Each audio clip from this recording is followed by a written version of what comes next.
welcome back to episode 225 of the Hockey Cards Gongshow podcast. My name is Josh. I'm here with Troy. I'm here with Baba Louie. What's up, boys? Hey, Troy. Hey, what's going on? Not too much. We've been working on this show. Have we ever worked harder on a single show, do you think? Not to pat ourselves on the back, but I like legitimately. A lot of interviews. A lot of interviews. I guess. Two's a lot for us. Two's a lot. It is a monster show. Cannot wait to get into it. I'm kind of proud of ourselves. I mean, who knows what people think? I mean, that's up to the listener and the viewer, of course. But like I said, Louis, we've been grinding this one out for 3 days now. It's been busy. Yeah. So kind of bring it up because it's like usually we say what's going on in our lives, and it's like all we've done is make the show. So I guess that's what's going on. Mm-hmm. You know, hockey's starting, NHL's almost starting. So life isn't going to get any calmer in the near future. That's for sure. All right. It is a monster show. We're going to get into it as soon as we can. Got a couple things want to cover before we get started. The first is a 5K challenge reminder. We're getting close, Louis. Louis is our commish for 5K challenge. Let's do it. You're gearing up to start getting entries for annual contest for Gong Show patrons. It is the 5K challenge. So if you're a supporter of the show and are in our Discord, you're going to want to make sure to review the official rules, check out the entry form that has been posted. If you're not familiar, 5K Challenge is our annual contest where you take a fictional $5,000 budget, pick up to 10 graded hockey cards that fall within that budget based on the most recent comp. Then we track the values of your picks throughout the year, and the person whose total value increases the most at the end of the season wins, and is going to get a box of 2023-24 SP Authentic from us. So if you're a supporter and are not in Discord, go ahead and message us for the invite link so you can get in and participate. Very excited this year. It's our third season doing 5K Challenge and keeps getting bigger and bigger every year. Louis, you're excited about that because you get to tabulate all the entries a few times a year, huh? I am. And just make sure you guys know, we track the total value, whose increases the most at the end of the season, but it's percentage. Yeah, percentage. There you go. Well, we had a very controversial last show, boys, and the Bergeron fans have spoken. Do we owe Patrice Bergeron a formal apology? You just called him Bergeron, like put the S at the end. I like Tom Bergeron, wasn't that the actor? Oh yeah, he was. Didn't he host America's Funniest Home Videos for all? Yes, that's what he did. Yeah, Bergeron army raised up. They came after us. Pitchforks drawn, torches coming, like chasing the monster in the book Frankenstein. They came looking for the monster. Yeah, and what looks like a very controversial decision. We, as in I, but it does feel better to say we, nominated David Pasternak to the Bruins Hobby Mount Rushmore, and the people have spoken. We've been called names, mainly by our wives, but that's a different story. I do know for sure that Bruins fans are a house divided when it comes to Hobby Mount Rushmore on Patrice versus Pasta, because we did get some people supporting the move for Pasta, but it was super tough. It is close. Bergeron is more accomplished, of course, to this point in Pasta's career, but Pasta has a bigger hobby market, but Bergeron's isn't terrible either. So I don't know. Did we, and by we, I mean I, but it feels better to say we, make a mistake upon reflection, Troy, putting David Pasternak ahead of Patrice Bergeron? What do you think? I say stick to your guns. Okay. First, always go with your first pick or your first answer, right? What if you don't have any guns? You just stick to your But the Bergeron fans definitely came out, man. I think that was the most we've had for Mount Rushmore disagreements. We'll just call it that. I kind of thought it was smooth sailing after we forgot about George Vezina. He's Mount Rushmore. I'm like, oh, we can't do any worse than that, right? No. But a lot of passion, and I love it. It is awesome to see, people dig in for their guy. Last thing before we get started is a reminder that our show, the Hockey Cards Gongshow podcast, is a Patreon podcast.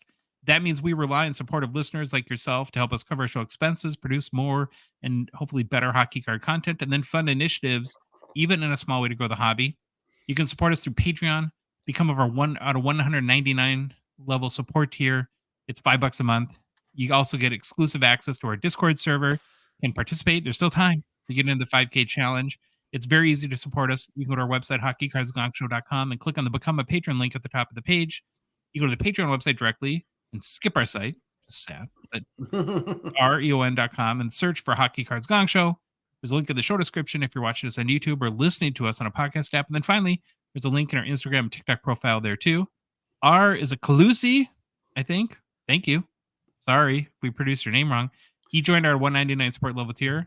Very grateful, very thankful for your support, and appreciate that so much. Hey, Troy, get ready to smash that button bar. It's time for the Gong Show. All right, Troy, you ready for the game plan? We begin today's show with another round of bad hockey cards. So bad hockey cards part 2, I guess. Then we are joined by Ken Reid, and we have a fantastic conversation with Ken around the hobby and the upcoming NHL season. Next, it's hobby news. Then we have our second interview of the show. This time we talked to Tony Sirianni from Upper Deck about the newly released 23-24 O-Pee-Chee Platinum. Also, make sure you listen to the interview as he drops some good nuggets on a couple of topics that we have been wondering about. So there's your, what do they call it? Teaser. There's your teaser. Do we have to do the breaking news sounder?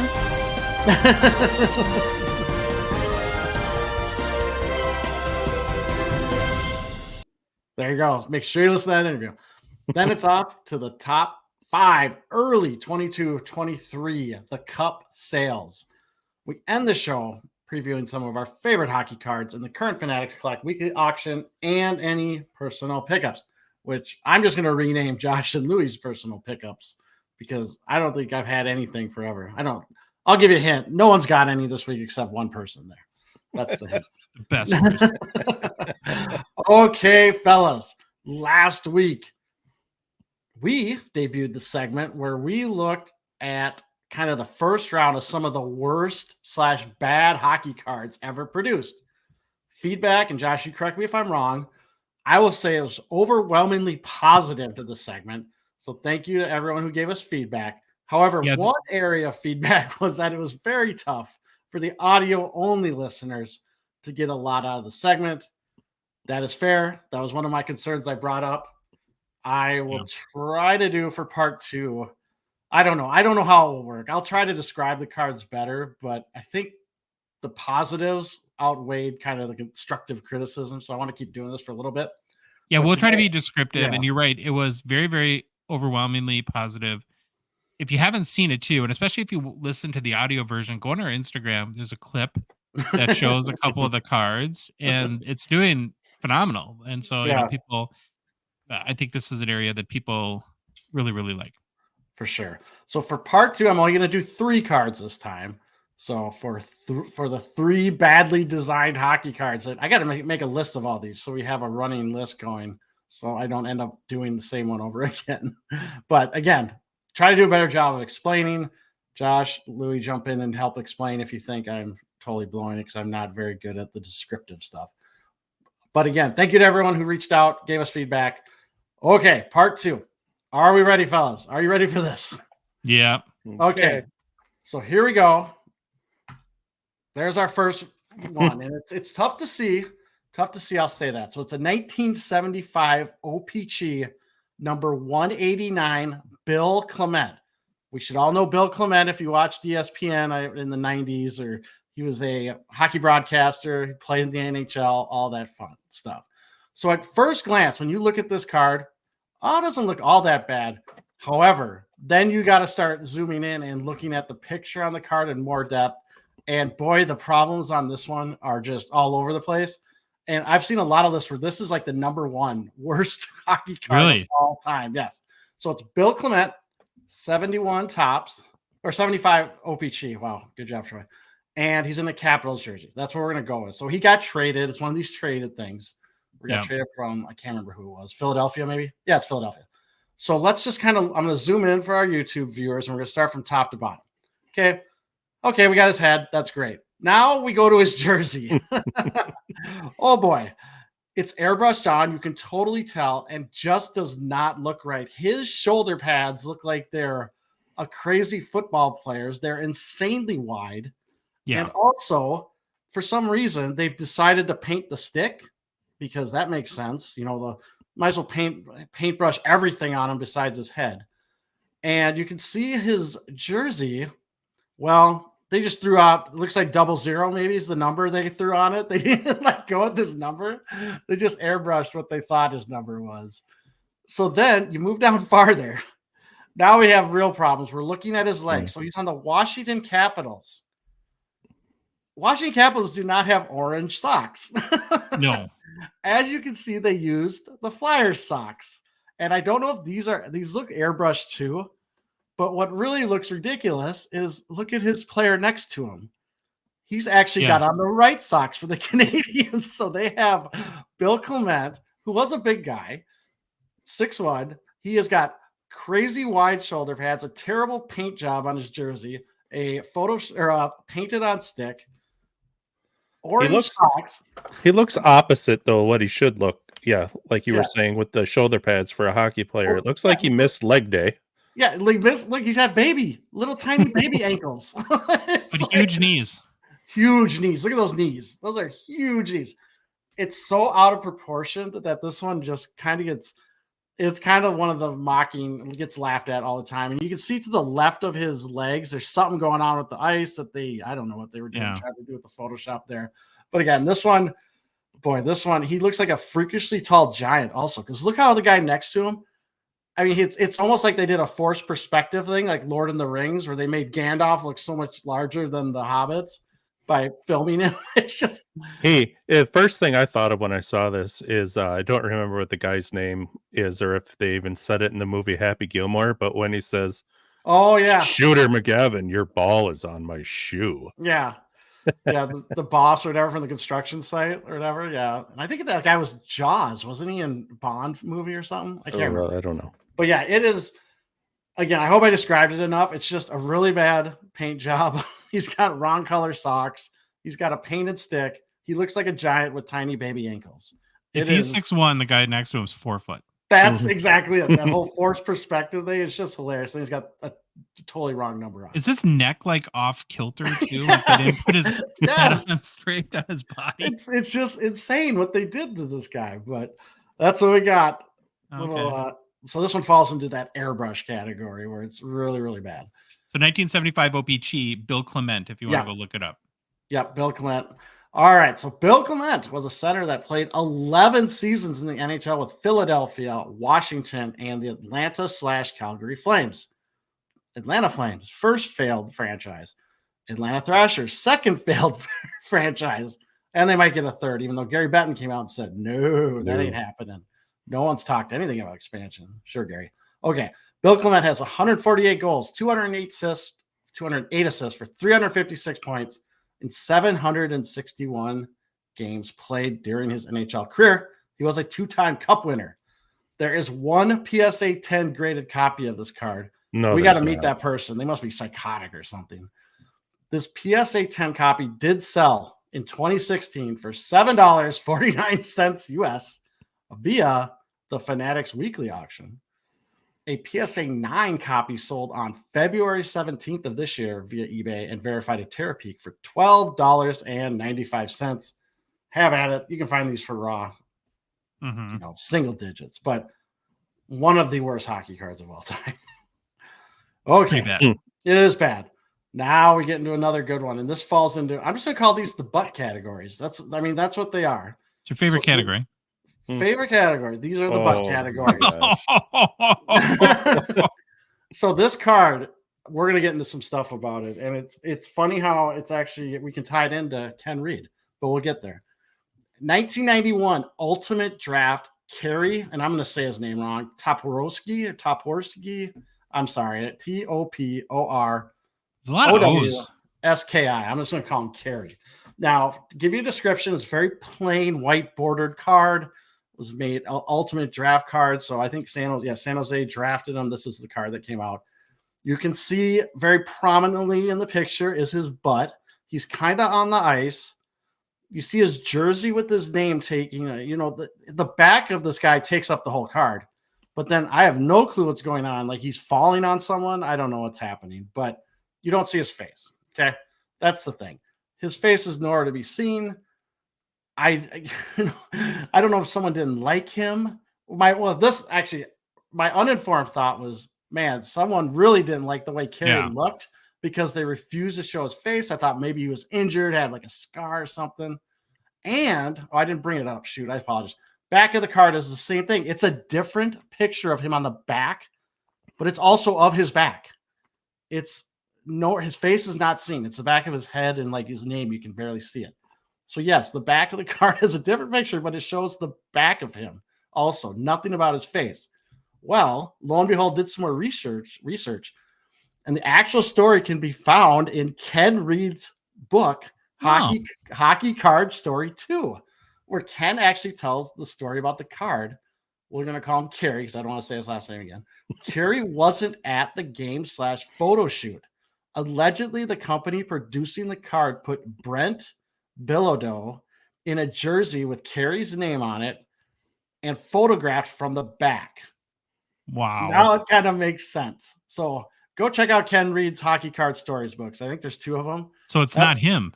It's not him. That's why they didn't show his face. Like, makes sense. But it's just hold on. What if Kerry's got a mullet? And it's it also says San Jose. Yeah, he was drafted by San Jose. So this is like a I don't know, AHL, CHL, CHL card probably, or call. I don't know what it was. Yeah, because he's in a red and white jersey. Yes. I'm like, Yeah, drafted by San Jose. So he was drafted in the 4th round of the 91 NHL entry draft by the Sharks. However, he never played in the NHL. He did play 15 seasons, though, of minor league hockey through like ECHL, AHL, I think IHL as well. This card, Josh and Louie, recently sold on September 16th of this year via eBay. wow. Verified in therapy for $2 US. You gonna put that one in your 5K challenge? That it is a fantastic card. There you go. But it's now you know the story behind it. That's what makes it great because it's like I was like, why are they not showing this guy's face? And then Ken Reid's book tells me why. So I love it. Now I get the story behind it too. No pun intended. Yeah, there you go. All right, final one. Here we go. 1971. Oh my God. 1971 O-Pee-Chee, number 229. Dave. Is it Ballon? Ballon? I'm sorry. Ballon. B-A-L-O-N. Ballon. I'm going to say Ballon. Okay. You can look at this card straight up for our people watching. Think of the Guy Lafleur rookie year. It's got the iconic O-Pee-Chee design with the oval background. I don't know what you call it. The curvy team name at the top. And holy cow, do we have one of the worst photoshopped heads. This is another one that falls into the, hey, let's put a head on a different body category. His head is so comically big for this body that I can't believe no one recognized that. But they didn't. It's a terrible airbrush Photoshop. This actually looks like Photoshop job. And the amount of people I read referring to him looking like Sloth is out of this world. Like a lot of people, there's even pictures online where they replaced his head with Sloth. He kind of looks like a crackhead almost, you know? I don't know. It's just a very bad picture. Very bad picture. Proportions are all wrong. It's just a straight up picture of his head on his bot and his upper body, basically. Does not look good at all. And the body is actually of this guy. Same set number, Jocelyn Gouvremont. Gouvremont? Where are my French people? Gouvremont. But you can see I give him credit. They tried to make it a little different. So if we look at Jocelyn here, he's got the number 16 on his jersey, and it's in a darkish blue. Well, Dave Ballon has the same number 16 on his jersey, but it's in a lighter blue. They kind of cockeyed the logo a little bit. That's where they got screwed up. And then the bot, look at this. Like, come on. It's just ridiculous. Well, I know you said Photoshop, but there's no way that Photoshop didn't exist. I know. In 1971. So it's like, I wonder how they did that. Yeah. Is it like South Park when they first started? They cut out and then they paste it on and then do all that. But yeah, it's a really, really bad. Another classically bad card. So bad it's good. So our boy Dave, I'm gonna get this. People are gonna be mad at me. Malone? I think I've misread every name. He was a forward who played 14 seasons in the NHL with the Rangers, Canadian, North Stars, and Canucks. For his career, he had 192 goals, 222 assists, 414 points, and 777 games played. He was also a two-time Cup winner. PSA 10 pop. So he had good enough stats where they shouldn't have done him dirty like that. Yeah. And again, I should have looked this up. I bet he got traded and they just panicked, and this is what they did. Yeah. So the PSA 10 pop card of this card is 2. So there are 2 PSA 10 copies floating around. Yes, we did find a sale of one. Check this out. A PSA 10 copy sold on December 9th, 2015 for $410 US dollars. Yes. No. 410. His mom. Someone's doing some set or whatever. But 2 copies. Good player.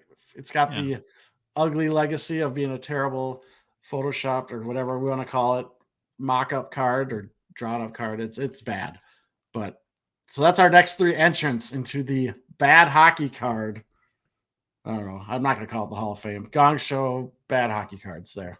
So here's a little tidbit. Because people will get all over you. But okay, what were you going to say? Here's maybe your little Photoshop, whatever we want to call it, tidbit. 71-72, he was with the Rangers for 16 games. Then he went to Vancouver and played 59 there. That's what they had to figure out how to get him in a Vancouver jersey. Bad. Good job, man. How long could you conceivably do this? Is there? I don't know, 5 shows. Oh, like after so it's this, not like there's not. No, there's not. I mean, well, there are some. I mean, you can get into like the Pavel Bure with the roller skates. There's one with like Joe Juno, it has a drum set in front of him. There's some other weird ones out there. I kind of like where they're just really bad design. The Forsberg rookie, I always think of that. Yeah, Forsberg rookie is out there. Yeah. Well, we're going to continue our 2024-25 preview series. And on today's show, we wanted to talk about the storylines that will shape the hobby in this upcoming season. No better person we could think of than hockey historian. I would call him like an official hockey encyclopedia almost. Sure. Ken Reid. And so we had the honor the other day to speak to Ken Reid, of course, of Sportsnet, author of many books. And we wanted to chat about his views on the hobby and collecting, also help us with our preview series and highlighting stories that we think will shape the hobby this season. Ken had amazing information, stories. He's a very nice and very funny person. And we hope you enjoy our conversation right now with Ken Reid. Well, Ken Reid is co-anchor of Primetime Sportsnet Central. He's a published author. Oh boy, Troy. Like Hometown Hockey Heroes, One Night Only, and One to Remember. He's also a hockey cards enthusiast and collector, and we're honored, of course, to have him on our show. Hey, Ken, how's it going? Good, boys. What's up? Oh, not too much. So I got to admit, a little nervous. Why? Well, you're a professional broadcaster, and we're not. We're professional hockey card journalists. We've discussed this. That's our job. There you go. Do you get paid? Do you get paid? I just laughed. No, technically, but I don't know if you. Technically, we have stuff, but our expenses are. Yeah. Listen, if you get paid, you're a pro, man. That's how it works, right? Okay, just don't judge us, because you're like good at this, and we're not. All right. Well, I don't know if you remember, but I met you briefly at Jeremy's table. Yeah, at the expo, and you had, I think you were at a backpack, and attached to it you had a Jofa bucket. Yes, I did. Vintage one there. So I got to start there. Do you collect old gear too? Yeah, I love old helmets. Anybody that watches me up here knows I love Jofa. I wear Gretzky Jofa when I play. Nice. It's kind of crazy because it provides absolutely zero protection. There's literally a piece of cork in the top, and that's all it is. So I grew up worshiping and loving Wayne, and I bought a Gretzky Jofa in 1990 for $30. It was a black one, and I think Josh, the one you saw with me was red, or was it red? Yeah, it was red. It was red, and I have a blue one, but I play in a lot of alumni events. I play with Al Iafredi a lot. Al's a good buddy of mine. There's my first name drop of the podcast. And I hauled that helmet out in Saskatoon a couple years ago. He's like, "Oh my God, that was the first one I ever wore in the NHL." I'm like, "Here, take it. I'll find another one so someday." Apparently, there's a guy in Quebec with a ton of them. But I wouldn't say I collect them. But if I see a Jofa helmet that I never had, I'll get it, which I guess means collect. So Yeah. I like wearing the Gretzky Jolt as an ode to Wayne. But I don't play much. I just basically play in charity and alumni games. But if I was playing in a men's league, they wouldn't let me wear it because it's not CSA certified. That's what I was going to say. Someone in our Discord once said they should bring back those helmets. I go, I can guarantee you that helmet would never pass any safety regulation today. No. So yeah, I've only had one scare with it. I've played with it for, I don't know, 35 years, but once it popped off and I wiped out, but I didn't hit my head. So it's all good. And I got another picture where I broke my nose playing with it, which is pretty good. So that's a good pick. So, it's worth it. There you go. Now, are they expensive? Like when are they very collected? Yeah, they are. You'll see really good ones go on eBay for like $600. Sometimes you get the blue one I got that was scratched up was like $150. I think I paid $200 for that red one, Josh, that you saw. I like that red one though because it's Canada Cup colors. It's Canada's away colors from the Canada Cup, which was an awesome hockey tournament. That was like the defining tournament of my childhood. So I like that. So if I ever interview Mr. Gretzky again, maybe I'll wear the red Jolt. Like bring back Talk Canada Cup. That'd be amazing. Yeah. Now I see a lot of videos of you opening like packs, and you seem to. A lot of them are kind of right in Troy, my wheelhouse. We must be a similar age. Like we're kind of kids of the 80s and 90s.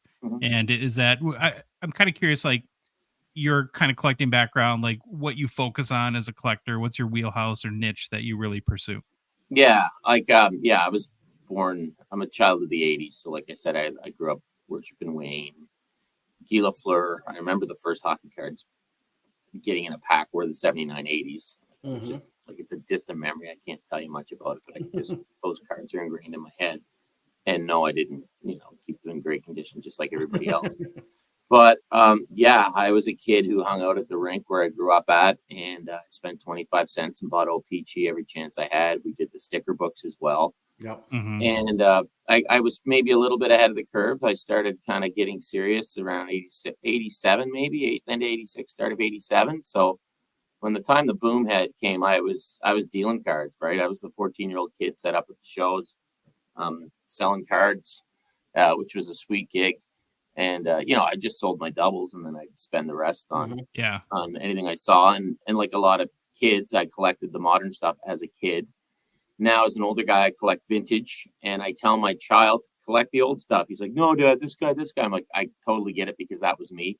And that's kind of what keeps the hobby moving along is the modern stuff, because everybody eventually, I think, turns into somewhat of a vintage collector. Sure. So, I got, like a lot of guys after high school, I got away from cards. Probably by the time I was maybe 32, 33, I got back into it and been back at her heavy ever since. And I like, people always ask me when I go to shows, what are you looking for? And I always say, I don't know. I collect stuff that just catches my eye. But I like the older stuff. That's kind of where I'm at.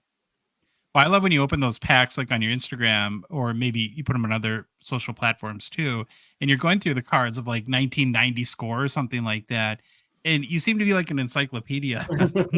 You're like, this guy, he drank orange juice between the second and third period. And, his sister-in-law's name is Karen. So it's I'm a wealth of useless knowledge.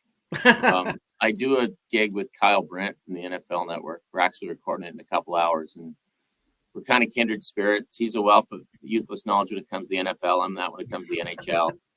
Jeff Merrick, who's a buddy of mine, who worked here at Sportsnet, he's a wealth of knowledge. So it's knowledge I've accumulated over 5 decades on the earth, and I've used it all to open hockey card packs on Instagram. So I wish I was had a different passion and was something was worth a little more money. But it's fun. Lately, I've been opening them up with my kids' hockey team. I did that a couple days ago, and we just opened another pack on the weekend. I think it was 91, 92 Upper Deck we opened up, and people asked me, like, how come you open those packs? I'm like, because I can afford them and they're plentiful. Like, if you got a pack of 65 you want me to open, by all means, bring it to me. Do you have a favorite card in your PC? Yeah, it's the classic answer. It's the Gretzky rookie, right? Okay. It's like what was it, Mike Myers on Wayne's World, Frampton Alive, every kid in the Chicago suburbs. Well, everybody's favorite hockey card is usually the Gretzky rookie. I'm no exception. There you go. Okay, now one last sort of like vintage and collecting question, because we're pretty passionate about vintage too. We talk about a lot of cards on our show, and being a long form kind of show. It kind of gives us the opportunity to really go in and profile the player as well as the card and the set and all those good things. If there's a hockey card collector out there that's considering vintage, or maybe you want to kind of push in that direction, where do you think the best place to start for someone is? I think it would be just who's your favorite team, and what history do you enjoy about your team? What history do you enjoy about the game? Maybe you got a neighbor who played in the WHA once upon a time, or maybe, you grew up loving the Montreal Canadiens. And it's also what you consider vintage, right? For me, it's pre-1980. For other people, it's a lot different. Sure. But I don't think there's any specific place to start. It's just, what do you want? Like, what do you want to get out of it? For me, I always say old hockey cards are little pieces of hockey history. And my youngest son always flips the card over, always flips the back over and reads the back, which I think is just fantastic. So I would say if you want to get into vintage, it's very affordable. Like, it all depends on the level, right? Yeah. Like, you can buy a bunch of cards from 1968 for, like, I don't know, 50 cents a piece if they're beat to crap. Like, it doesn't have to be, not everything has to be in a slab. So Yes, for me, 100%. yeah, for me, collecting has just, it's opened up this wealth of knowledge about the game. And Josh, you're like, how do I know that this guy drank orange juice? Well, chances are might have said it on the back of his hockey card. Like Tom Fergus, the back of his 83, 84 O-Pee-Chee. It's like, Tom has 2 German Shepherds. And I asked Fergie, I remember that one. I said, how do they know that, Fergie? He said, I don't know. It must have been in a media scrum in the room and it came up. So I always say collect what you like or love. I forget what the tagline is, but Well, I'm waiting for the back of the card that says this guy smoked 2 packs of Yeah. Marlboro Reds in between. Yeah. Denny Savard loves smoking dark. So does Ally Brady. So so for me, I didn't like I grew up in Nova Scotia. I love Nova Scotia hockey history. So one of the things I've been collecting is I'm trying to get a rookie card of every Nova Scotian that played in the NHL. Huh. So that is how I found out about Flash Holland, who was born in North City, Nova Scotia, and was the highest scoring defenseman in hockey until this guy Doug Harvey came along. So I didn't know about Flash Holland until I started collecting cards, and that brought me down this road. So now I got a couple Flash Holland cards. People are like, who's Flash Holland? So then I can tell them who it is. So yeah, if you're considering vintage, I would just say be curious and turn a card over and Google the guy. There's lots of great stories, and I always say there's no such thing as a common card because every card is a story, right? Oh, that's a very good point. Now on the card backs, Troy's our card back guy, and Okay, he cool. is very much wants Upper Deck to bring the cartoons back. Absolutely, Troy. I tell him every time, I'm like, bring them back. You guys are you're scared. Bring them back. 77, 78 O-Pee-Chee. Pat Hickey drives a Jeep. So my first book, I called up Pat and I'm like, what's with the Jeep? He's like, oh, that Jeep's awesome. I had it for years. I used to drive around New York City, and starts telling me about this Jeep he had. The cartoons are the best. Derek Smith is one of the Sabres' most eligible bachelors on his 79 I called him and asked him about that. He goes, well, there was only 3 single guys on the team. So I'm like, technically O-Pee-Chee was right. So yeah, I love the cartoons as well. Oh my God, this is giving me a segment idea. We might have to do best backs. We're doing best ugly cards right now. I know you did a video. Oh on yeah, it. I love the ugly cards. We're Best doing ugly backs cards for sure. Best backs would be a great one. Best backs, just off the top of my head, were those 2. I always love those 2. Well, that's coming I have on vintage too, just based on what you said is, you talk about like not every card needs to be slabbed. What I've found the more and more I study vintage and appreciate it is, now granted, of course, who wouldn't want like the PSA 9 Gordie Howe rookie? Yeah. I would cash that thing in a minute, but the nicer those cards are, the less almost authentic they look, if that makes sense to you. They don't even, Yeah. they don't look like vintage cards anymore. Well, my thing always was if a vintage card's in perfect shape, that means some guy's uncle bought him the cards and he wasn't into hockey and he threw them away in his sock drawer. Yeah. Whereas if you look at my old stuff, there's tack holes in it. They're beat. I literally was looking through my collection today, and there's a Jim Corn 82, 83 O-Pee-Chee, and I don't know why, Mr. Corn. I apologize. I drew a mustache on him. Don't know why Jim Corn. I was gonna say I got pen marks all over mine. I'm circling the numbers in the back, right? The goals, right. So, unfortunately for us, diehard hockey fans, diehard collectors, we kind of loved our cards. Whereas, if you knew somebody who didn't love the game, well, their cards were in the best shape, Mhm. guaranteed. Or the rare exception, they were, neat freaks and stuff as a kid and kept things orderly, which very few kids Did do. either of you two do the trifecta, the sunglasses, mustache, and cigarette on the hockey card? Because I'm guilty of that. Really? The dart? Oh, I yeah. was mostly just a mustache guy. I don't think I did glasses on anybody. Yeah, I don't know why. I've never smoked, but I guess I was. Well, a lot of the compelled. cards back in the day, they should have showed the guys hacking a dart. 'Cause they all smoked. Oh, yeah. Which was, quite something when you think about it. All right. So we're on the cusp here of the 2024-25 season, as we've already alluded to. What's your general thoughts or sentiment? Is this a season you're excited for? My general general? thoughts and sentiment is, for the love of God, didn't the last season just end? National Hockey League. Listen, I know you'll watch this podcast and listen to this podcast. They do. Make the season end by May long weekend, like it did when I Yes. was a child. What's that May? What's that, May 31st, or is that the end of May? May 2-4. May 2-4. Okay, End of okay. May. So that when the draft rolls around, like, oh, I haven't seen that kind of while. It's not fair to the fans, and it's not fair to the players. And I know what the league's trying to do. They want the 365-day-a-year news cycle. Yep. There's a lot of Southern owners who are scared to start the season early because, God forbid, you go up against football. Well, if you're scared to go up against football, don't buy a friggin' hockey team. So my sentiment is the season just ended. The season should start October 1st. The season should end May 24th. No exceptions. I think when the new TV deal comes around, the new CBA comes around, you will see changes there. It'll start to end in early June. I want to say the date this year was June 24th or June 26th, which is freaking awful. Yeah. You guys are Minnesota, right? Yeah. Yeah, I'm Ontario. Guess what we like in Minnesota and Ontario? Summer, because it's not around all We don't year have it a long. lot. It's not around all year long. So when the spring comes and it's time to go to the lake, I love the game. I really do. But there's a season for everything, and the end of June isn't a season for hockey. And because of that, I'm like, really? It's and by the way, I don't call it preseason. I call it exhibition. It's exhibition season already? Come on, man. Come on. Listen, I got no problem with it starting right now if it ended May 2nd. Yeah, But it just yeah. goes too long. Yeah. Well, it's like that old disease of more, right? Where you just keep compelled to add more and more and more. And now there's no, I think how I interpret what you're saying too is a little bit, because I feel that way too, is you want to be like dying for it to start. Like Absence makes the heart grow stronger. Exactly. I want to can't wait until really already. Mm-hmm. Well, so when you think of the season, though, what are some of the overarching themes or storylines that you're going to be following? Right. As far as driving the hobby, I think it's the Ovechkin watch. He's 42 away from setting the record. I think that's going to be the biggest thing. I think if Ovi gets off to a hot start, which he hasn't been prone to do in the last few years, but if he were to get off to a hot start, I could see people clamoring for his rookie card. I could see that maybe raising Gretzky's rookie card a bit because it'll put Wayne back into the news.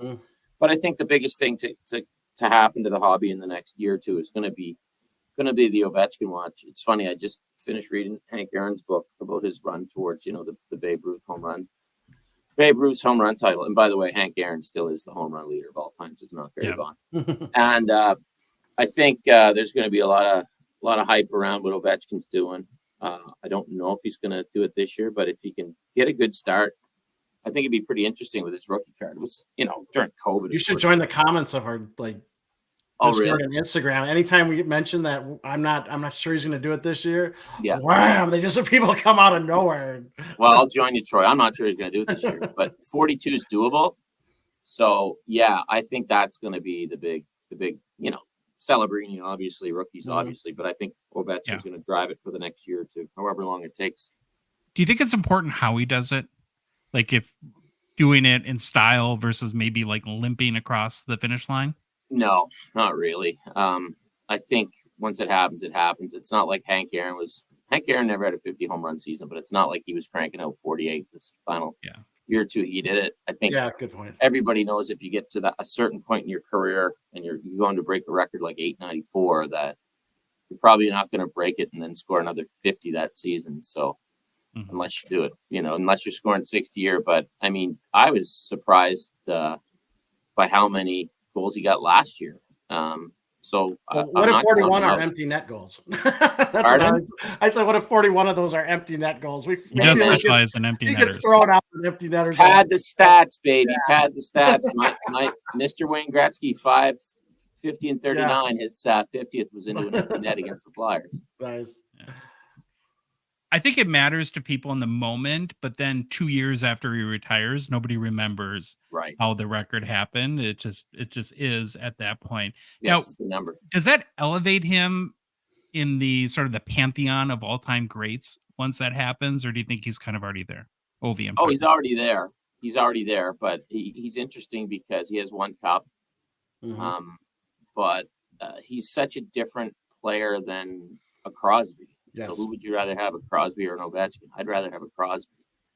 But yeah, like, is he the greatest goal scorer of all time? Well, you could argue Bobby Hall, Mike Bossy, Wayne, Brett. Mm-hmm. That's the beauty of sports debates. But Yeah. he's definitely up there, and this is only going to add to it. I mean, the point of hockey is, despite what the analytics nerds say, despite what coaches say with shut them down, the point is to outscore the other team. By the way, guys, I hate analytics. So no problem. You're not a Corsi 4 guy, or you don't want the Corsi? No. Do you want me to start going off on Corsi and No, not an analytics guy. Fenwick? Let's just talk about some Fenwick. Yeah. I can't. I'll always remember when I fell in love with the game when I talked about analytics. No, not happening. Mm-hmm. You know what analytics is, by the way, guys? Like, not that I was a stud in high school. I was a geek. I'll fully admit it. Analytics is the geeks finding a way to sneak into the high school party, and now they found a way to sneak into hockey and other sports. Yeah, they found out how to be GMs now, and well, exactly, because who owns sports teams? Rich people. Yeah, rich Sure. people may not understand the sport. They may not understand baseball, football, or hockey. But if a bunch of dorks can get together and show them a spreadsheet with numbers that they think explains the game, they can understand that, and that is how they have infiltrated sports. Thank you. Cap friendly too. Like, that was my grit. I love that site. I'm still Great site. PO'd about it. that the Capitals, or was it Capitals? Someone ended up buying it. Yeah. So, Mhm. but yeah, not an analytics guy. But anyway, back to Ovechkin, definitely an all-time great, no doubt about it. Is he a top 10 player all time in your mind? Well, let me list off my top 10 then, in no particular order. You'd have Gretzky, Lemieux, Gordy, Crosby, Beliveau. What's that? 5. Yeah, you got 5. And then I got to go way back, right? Well, Bobby Orr, obviously, I'm at 6. Yeah. Do I count goalies in that? Probably not. I got the Rocket. I'm at 7. I got Bobby Hall. I'm at 8. I got, who else do I got in there? Geez, now I'm at 8. I'm not. We'd probably fighting. put Sid ahead of him because you kind of already said, right? Yeah, that you would I rather. got Sid in there. You already got Sid in there. Oh, So I got 8. Let me round up my top 2. Let's Lafleur? go. Yeah, I'll throw Guy in there, and I'll throw in. Let me throw in another defenseman. Let me chuck in Ray Bourque. He's the highest scoring defenseman of all time. So that's 10. Okay. So he's up there, but that's the beauty stuff about debate. You ask me my top 10 tomorrow, there'll be 10 different guys. It's not like it's written. It's not tattooed on my back. That's just a butterfly. It's in the middle of the back. Too, if you want. So getting very, hobby centric for a minute. The whole last year, as I'm sure you know, has been driven by Bedardapalooza, as we like to call it. Yeah. What do you expect out of him in year 2? Interesting question. I like that they didn't give him the C. There's no need to do that. Mm-hmm. I'm old school. I don't think the best player should be the captain anyway. Thank you. He's young. Yeah, he's young.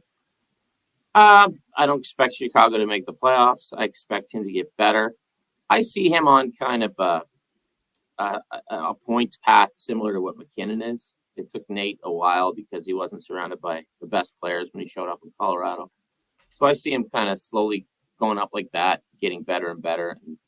But I don't think he's going to hit like 110 points or anything like that this year. Got to stay healthy too. I think one of the interesting things about him is he's always been able to dangle through everybody. It always hits people at different levels, right? If you're 6, maybe you can't dangle through guys when you're 7. Most of the time, by the time you get to under 12 hockey, there's Toe drag's only working for so long. Right. So for Bedard, it worked all the way up to the NHL, and then he got caught with that hit last year. And like, okay, I guess I can't play that way all the time. Like he'll still be able to do it, but not all the time. So yeah, he's an interesting story. Yeah, he'll be Chicago's top player, and he's going to get there eventually. I just don't think he's going to, he's not going to win the scoring race this year or anything like that. But I think he'll be on a slow and steady trajectory until one day he is on top of the scoring race. Kind of like what McKinnon's been like, I think. So were you ever on a hunt for like a Bedard Young Guns or any of that? You stay away from all the the kind of Young Guns, the commodity stuff. My son was, and we were at the expo, and I think wax boxes, guys, you saw them, they were $400 a piece. Ridiculous. And that's when I told my son, he's like, why are they 400? I told him about this thing called supply and demand. So no, he passed on that, which is his choice as a consumer. But if you choose to buy it, go for it. But yeah, I think it's great. I think modern is what drives the hobby. I think modern is what has always driven the hobby. But I just kind of like my area of the pool, and if you want to go to that pool bar and I want to sit at this pool bar, that's cool. I have no problems with it. I will never judge somebody for what they collect or how they collect it. And I think there's way too many people who do that. It's like, dude, what Pepsi or Coke? I'll drink whatever I want. Like what are you mad at me if I prefer Pepsi and you prefer Coke? So collect what you like. Why do you think I always try to understand hype and I can't. And the hobby is like, so many people have pushed all their chips on the table and spent, we're still seeing $15,000 on some of his rookie cards. And one of the points that Troy and I have brought up is that we actually tracked on our show we call it kind of the junk variety era now, where you go, there'll be between 1,300 and 1,400 different Connor Bedard rookie cards by the time all the 2023-24 sets are out. But what is it about this kid who you talk about Nathan McKinnon, who doesn't even have a fraction of the hobby chase that Bedard has? What is it about Bedard that people are just all in on? Timing. He's the first real superstar to come out since the post-COVID boom, right? Can you say? Yeah. He's the first overhyped. Yep. I wouldn't say overhyped, but he's the first next one since the COVID boom. So if you got into COVID and you're waiting, and it's always been the chase for a rookie card, at least since the mid-'80s, then Bedard's the guy. Then you like look at baseball, Paul Skeens. Would you really invest money in a pitcher? Come on. Pitchers and goalies are worthless. Just don't do it. See Strasburg from a couple years ago. But that's what it is, man. It's the hype. And the hype's going to be driven by I think it's going to be driven by two groups, prognosticators and kids. Because for kids, obviously, you want Bedard. He's the guy you see. When I was a kid, it was Gretzky. It was Lemieux. Generation before me, it was Lafleur. Generation before me, it was Orr. Not that people were paying over abundance of prices for those Orrs, but I'm sure kids wanted to trade for them. And plus, dealers are going to hype up this guy because, sure, as soon as they break a case and there's a couple in it, boom, they want to cash in. But, I mean, I remember buying 89 Upper Deck Ken Griffey Juniors for $4 a piece, and people thought I was insane. So I think the fact that he came along right after the boom, right after COVID, maybe tail end of the boom. I don't know. Maybe we're still booming. But I think the timing's perfect for Bedard. I think Upper Deck's done a brilliant job in branding the Young Gun kind of as the official rookie card. So that's the one everybody wants, which is brilliant. So if it was somebody else and they were just as hyped, well, it would have been somebody else. But it'll be interesting to see how many people are pumped for Macklin Celebrini as opposed to Bedard. I mean, I think what's so cool about Bedard from a pure hockey standpoint is just the way he plays, the way he shoots. He gets that top hand up. And he kind of that rotation on his shot is unbelievable. It's different the way he whips it. Like it can be next to his body, and he'll still shoot it harder than you or I ever shoot a puck. Exactly. He's a product of his system. He's a modern kid. He grew up playing the fancy way, whereas my era was get pucks in deep and smash somebody, or in my case, avoid getting smashed. Troy and I had season tickets for years, and it was during the Jacques Lemaire years of the Wild. You guys asked for a refund? we should have. It was. Listen, as a guy who's covered a lot of hockey, whenever the Minnesota Wild would come to town during that era, we'd be just like, oh my God. Like that. I know there's ways to win, but there's also ways to entertain. That was a bad spot for hockey, but I don't know. Maybe does Bedard remind you guys about when Degg came along?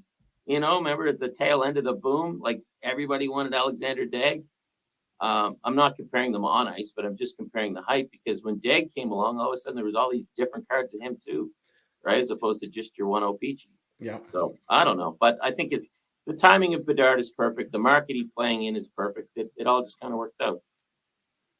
Yeah, it's funny. Well, you went to the perfect market because if you He want to did. grow the game, put him in the U.S. in an original 6 city in the Central Time Zone. Because here, like, you wouldn't even know Connor McDavid exists here by the fact that they don't ever show him on TV in the Right. United States. I know they're trying to change that a little bit. One more question on Bedard. In your mind, what's his upside? Like, what's his potential? Mm-hmm. It's up there. I mean, to me, he could be 120, 130 point guy a year. I think he kind of guy that could lead a team to a cup. But winning the cup, as Mr. McDavid showed us last year, is extremely difficult. Yep. 32-team league. I think there might be a lot of hype for Bedard in the Four Nations when he plays with, a Crosby, a McKinnon, or a McDavid, and then you're going to see him going in the Olympics for Canada. That could get people pumped up. Maybe you get an Olympic gold medal in his future. Amazing upside, amazing skill. I'll call him generational. Mm-hmm. I think it's going to take him a little time, but I'll call him generational. Mm-hmm. All right, you mentioned McDavid.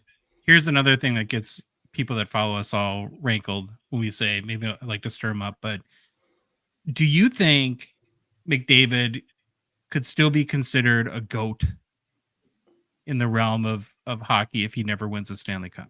Okay, first off, I'm old, so I think GOAT means you're bad. But I know what the kids are hip to. Troy, you know what I'm talking about. I think we got a story about that where it was an old quote, and the person was saying, I'm a GOAT. And we were like, "Oh, that's pretty pretentious." It was Brett Hall. It was Brett Hall. It was Brett Hall in an interview, and we're like, in Detroit. And then people realized they're like, "Hey, idiots!" GOAT back then was like, and I was like, "Oh, duh." A parent and a kid is the name for a baby goat. So greatest of all time. We'll just say it out. Brett's more for my generation. So here's my thing with McDavid. For me, I define a great player as a player that makes everybody else around him better. Wayne Gretzky from day one had it. There's a reason I love Dave Lumley, but there's a reason Dave Lumley scored 12 games in a row because he was playing with Wayne. Wayne could make Dave Lumley into that player. Wayne could make anybody a better player. That's what he did.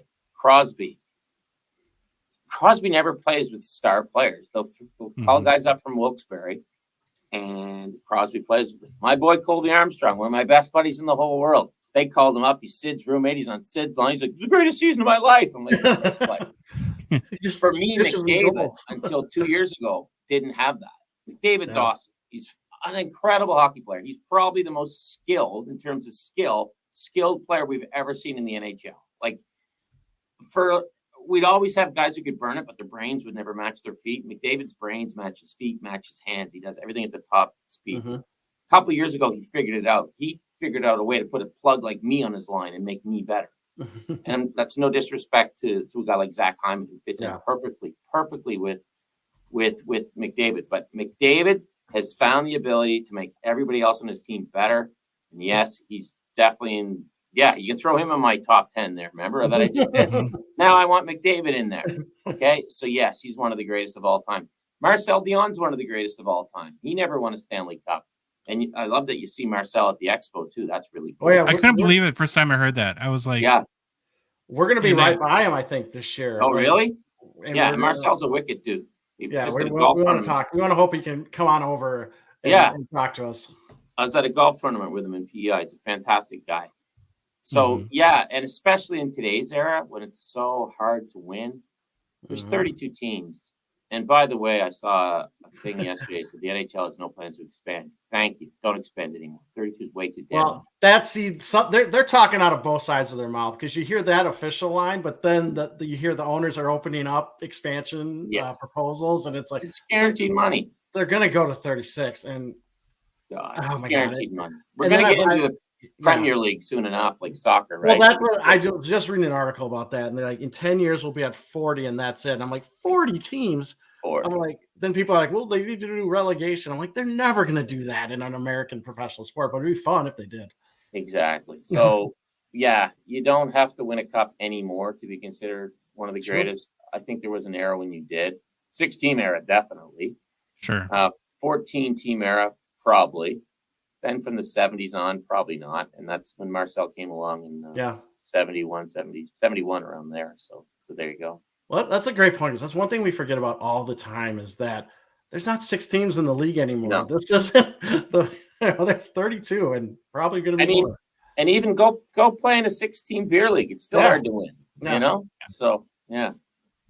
Well, one more question on expansion, because when you read all the articles and they talk about sort of hypothetical locations, there's a fair amount of people that think if they even went to 36, that one of the 4 wouldn't be a Canadian city. If that were to happen, how would the fine people of Canada take that? My wife always tells me about this book, or it was a movie or something, and she told me about it when I wouldn't get hired by this place, and she said, they're just not into you. Move on. And I think Canadians are like, no, they're just not into us. That's the teams are going down south because that's where the money is. That's where the TV money is. Yeah. And like you just said, Josh, you guys don't even get Connor McDavid highlights. So the fact is, if I was a member of the National Hockey League Players Association, I'd be pissed off for a number of reasons. One of them is, why did you sustain a team in Arizona playing in a junior B rink, hurting hockey-related revenue, which comes out of my back pocket? So why did you do that?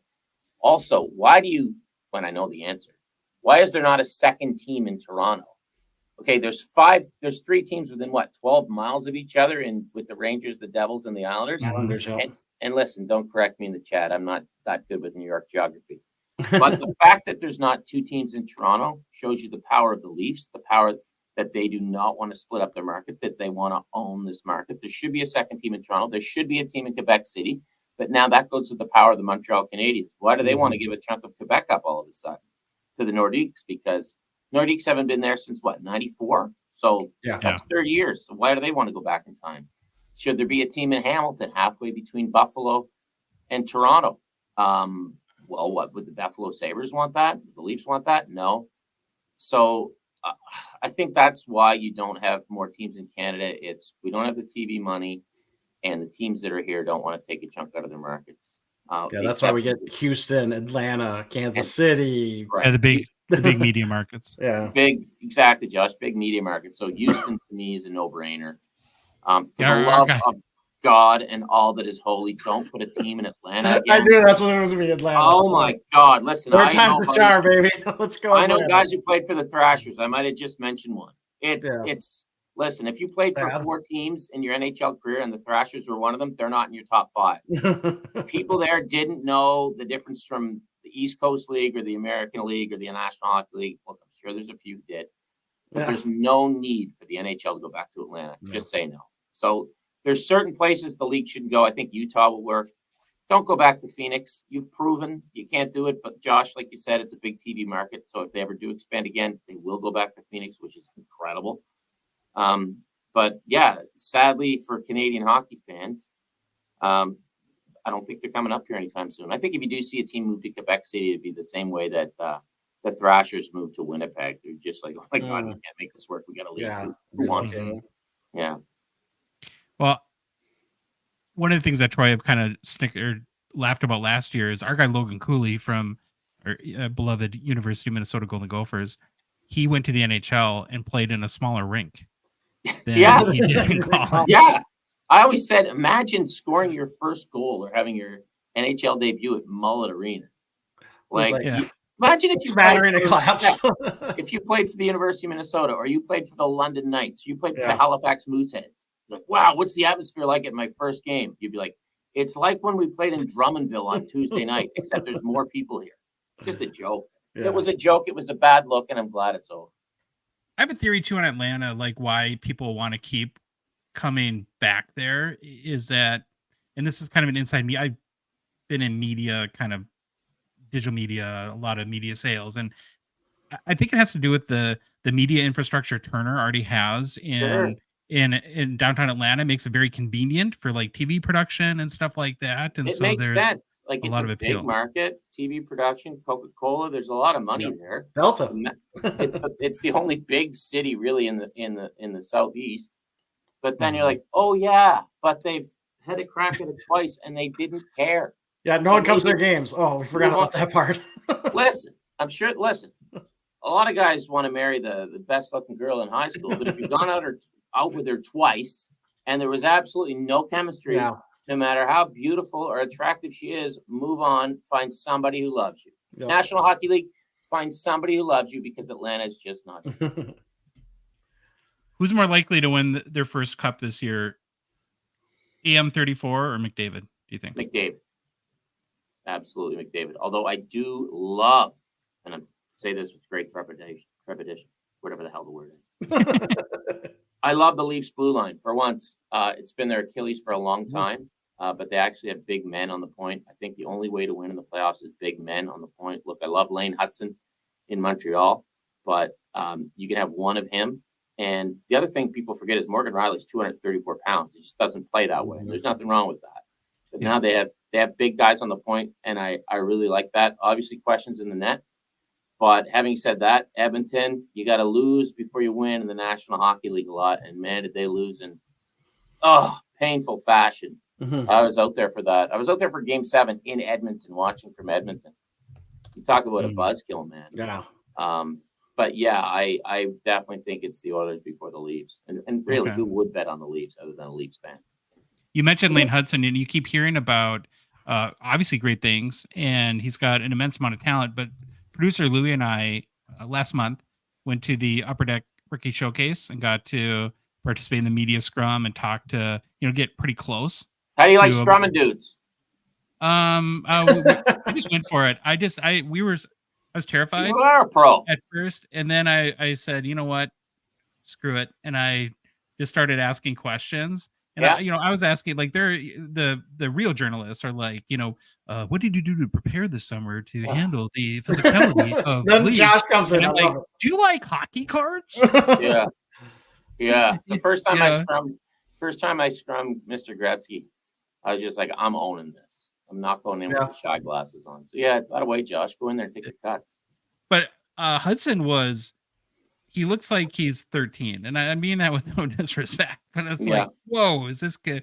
That was my general, because somebody asked me when I got home, having never had that experience, well, were you nervous? And it's like, until I saw them, and I have an 18-year-old son, and I realized that, oh my gosh, these are babies, that all the nerves went away at that point. See, Josh, this is where you're at, because this is the point I'm at in my media career. When we're kids, NHLers are men.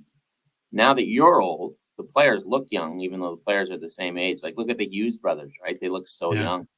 And it's funny, sometimes when I look at my old hockey cards, my brother and I always say people looked older back in the day. I looked at a Les Binkley, 71, 72 today. He looked like a, I don't know, a Canadian senator. He looked like he should have been on a $5 bill. He was 36 years old. But then there's some other guys, and if you look close enough, you're like, wow, they're really young. Now, if I look at a Shane Corson card from 1990 and I look at the face, I'm like, oh my God, Shane's young. Shane was always a man.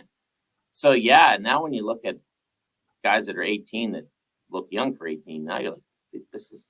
I wanted to give him dad advice, not be intimidated by him. Well, like I was saying, I host a lot of hockey tournaments and alumni games. And when I go out with the modern guys, I'm like, they probably think I'm like their uncle. like old uncle. Well, that's like the cool uncle, though, right? Not the cool, obviously. But, I was at a tournament this year. Golf tournament, and there's all these great players there. My God, they must think I'm so friggin' old. So Ken, you said about the scrum, you're gonna love this. The best thing about the scrum was all the real reporters have like the phones. Josh is out there with the mic with the the little whatever the cap on it, just right in their faces, and I just cracked up. Like, there used to be this reporter in Calgary. My buddy Eric Francis and I loved him. He had like a ghetto blaster. He play record on it. It was like gigantic. It was awesome. That was my all-time favorite. Love you, Billy Powers. Billy Powers, great guy. Are you a prospecting guy? You mentioned Celebrini. Is there any kind of rookies that you're excited about? I was as a kid, but it's funny now that I'm old, I'm not. And I was saying this to somebody here at work yesterday. Preseason, I remember when I worked in Calgary. I would know everybody on the preseason roster. I'm like, this kid's got a chance. This kid's got a chance. After a while, as you get older, you realize, only one or two of these guys might have a chance. Yep. In 3 or 4 years. I mean, that you look back at where the hobby value is. It's not many people. Yes. So I've really slowed on that. And as far as the hobby goes, no, because again, not much into the modern stuff, and that's nothing against the modern stuff. It just I did modern as a kid, Yeah. and the older you get, the more you realize, oh, 9 out of 10 of these guys are not going to be around in 3 or 4 years, and it's a really tough league. Mhm. And even if you're amongst this elite group, you're probably not going to be super popular in the hobby. Hockey card collecting is a weird thing, man. Like Mm-hmm. to me, Mario Lemieux is still so undervalued. Like there's just not a lot of hobby love for Mario. Like when you look at hockey cards, to me, it's Ovechkin, McDavid, Bedard now because he's the new thing. But if all time you want to go, you can go Ovechkin, McDavid, Crosby, Gretzky, Howe, Richard. And other than that, it's just like, I mean, you can go to the expo and you can look at, Ted Lindsay cards and Bobby Hull cards and, Jacques Lemaire, who's a Hall of Famer. And you're like, Yep. wow, that hardly cost me anything. So it's a different hobby that way. There's a lot of Gretzky and Howe collectors, but not a lot of, I don't know. Like look at a guy like Daryl Sittler. Like to me, he's undervalued. To me, Mario Lemieux's undervalued. It's just weird. So that's why I don't get into prospect. Like I love Mike Bossy, and he was my favorite player. Besides his rookie card, anything else, have at it, man. You'll find Cheap. autos for him for so cheap. And I'm like, okay. There's one. There is. You'll have a hard time convincing me he's not the best goal scorer of all time. Just He's my number one for sure. By far. And go back and watch a Mike Bossy video. Not that you have to try. Watch how many times he scores 5-hole. He just hits it on the net. Boom. 5-hole, and he said he could shoot the puck that it would go vertical and find little gaps and stuff like that. I believe that. But yeah, you look at a guy, Mike Bossy, Brian Trottier, just anybody. It's not their rookie card. You can get a great old vintage card of pretty much anybody in the game. Yeah. Very affordable. All right. If you had to bet on somebody though, like to win the Calder or have a good rookie year, who are you going with? Okay, so obviously you want to say Celebrini, right? But if Hudson's a defenseman and he's in Montreal, which is a big-time media market, and he has a good season, he'll get a lot of love. I think it'll be interesting to see what is he, 160 pounds? He's small. He's like really, really small. It'll be interesting to see if he can sustain his level for an entire pro season. And I'm talking not just NHL, like AHL, they play 80 or whatever, 74, I don't know. But over 82 games, if he can keep it going. So let's take a gamble and let's say Lane Hudson. Okay. There's a good point. That's purely unscientific. Do you have any comeback candidates that you feel good about? Like, guys that stumbled a little bit. I'd have to say who really screwed up. Is Huberdeau ever going to score over 60 points again? Wow. How about that contract? Shots fired. Yeah. I was reading some guy was doing a breakdown. I can't remember what site it was, but I was just like, and then I sit there and look at his past, and it's like, man, he parlayed 2 nice years into just a massive deal, and now it's just. And you know what? I still like that trade for Calgary because Treliving's hands were tied. Yeah. Like, what are you gonna do, man? Like, Greg. Comeback players. Let me think. Like, do you have any hope for Zegras? I mean, the hobby went crazy for him. No. Most overrated player in the game. Yeah. Really? Doesn't do it for me. I think he's just. To me, it doesn't work. I just don't get it at all. My kid bought his young gun. Okay. Paid $100. We're at a show on the weekend. He said, "Look, Dad, it's 20." I said, "I told you, son." I just don't think it translates. I think Anaheim is they seem like they're kind of lost. They might be treading their wheels. Hopefully they can fix that, but it's a mess. Yeah. It sounds like. How about as a comeback team, I'll pick the Seattle Kraken. I'll say they're going to be back. You think Beniers will be better in year 3? Yes. Matty Beniers is a mature player to me. He's the kind of guy that's just going to take that slow, steady trajectory towards getting better and better and better. I like me as a Matty Beniers. I'm just trying to go through the league quickly in my head. Chicago's Tage Thompson, is he ever going to be like a consistent superstar, or is he going to be Tage Thompson? I don't know what you can't like about him. He's massive. He's got an awesome shot. In person, he's a physical specimen. I've done some Sabres games, and I'm like, whoa. He's a Buffalo. What is it? 13 years. out of the playoffs, something like that. It's like, Oh my Yeah. God, come on. yeah. It again. Buffalo's like, listen, if I ask the girl out enough, eventually she'll say yes. Right? Like, they have to make the playoffs one year. But Mhm. again, as far as hobby love goes, with Tage Thompson, you kind of know what you're going to get, right? You're going to get 30 to 40 goals, but is that going to drive prices up? Is that going to make people freak out? I think as we go towards the Olympics, there's going to be a lot of interest in a lot of players. Yeah, for sure. So for my comeback, I can't say a comeback player, but I'll say my comeback team will be Seattle. And I Okay. think New Jersey will make the playoffs. They'll be really good in the East. My buddy Justin Bourne was saying that last night. They were having so many injury problems. But you try to point out any hobby love for the New Jersey Devils in the past, I don't know, 40 years since they've existed, and it just doesn't happen. I mean, man, the Pope could be the center for the New Jersey Devils. Pay attention. But then Well, that was a Jacques Lemaire team too, wasn't it, boys? Yeah, it was. If Jack Hughes can stay healthy, Yeah. then there's a big time. The 1 year he played like 78 games, he had 43 goals and 99 points, and he typically plays about 60 games beyond there. And so to me, that's the big, Yeah. and he's in this, like Troy talks a lot about on our show, even going back to Bedard, or Caulfield, even it's these very talented but very small forwards now that you just have to worry about staying healthy. They didn't exist in my day. They didn't exist in your day. Yeah, well, it's like I've kind of broke it down once. It's like you got to remember when they're going up against guys who average 6 foot, 6'4", when they make first contact, it's usually around their shoulder and heads, and Yep. you're gonna see that stuff pop up all the time. The one thing that's remained consistent since I was a kid, and probably before that, you win in the playoffs with big, tough defensemen.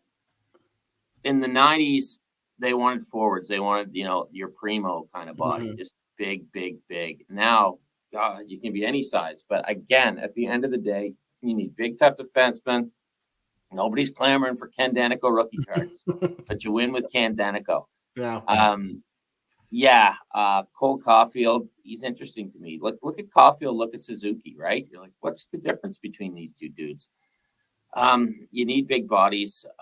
So yeah, but in terms of hobby love, I think it'll be a Celebrini year. It'll be an Ovechkin year, and everybody else will just kind of go where they go. The hockey card world's, I don't know, guys. It's just so specific. It's so niche, and it's fickle. It's hard to get people off the McDavid, Crosby, Ovechkin, Gretzky, Howe. Like somebody else. You're 100%. Yeah, 100%. I want last year though. I need Shane Wright to come back. The Shane Wright Revenge Tour has to finally Shane Wright Revenge Tour has to finally Shane Wright came along right when you think people would have went crazy for his rookie card. It really happened. And then he's in the press box half the time. By the way, small world. My son plays for the same minor hockey organization as Shane Wright. There you go. Boom. Shane Wright still doesn't play for it, I hope. But No.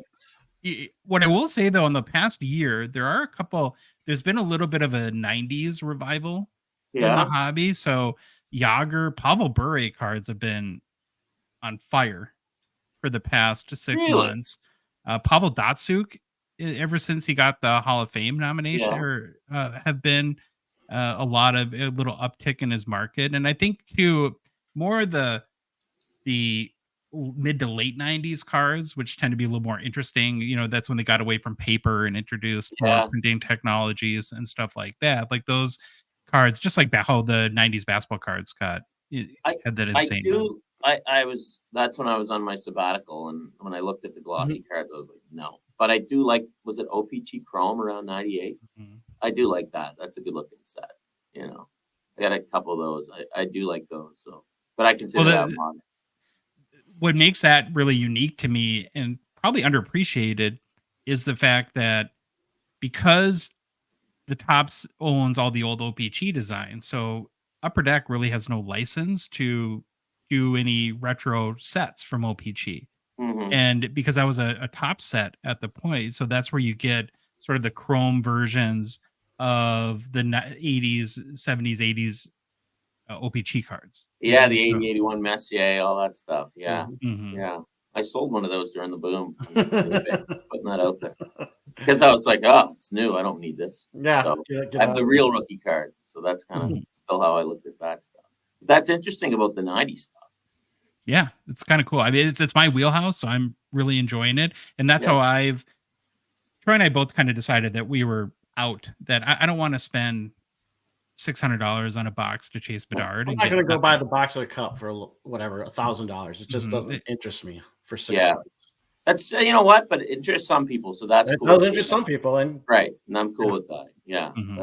that's kind of my thing. It's like, you know, Burger King, McDonald's, Coke, Pepsi, you do you. So to kind of wrap up here, because obviously we want to respect your time, I'm just kind of curious on your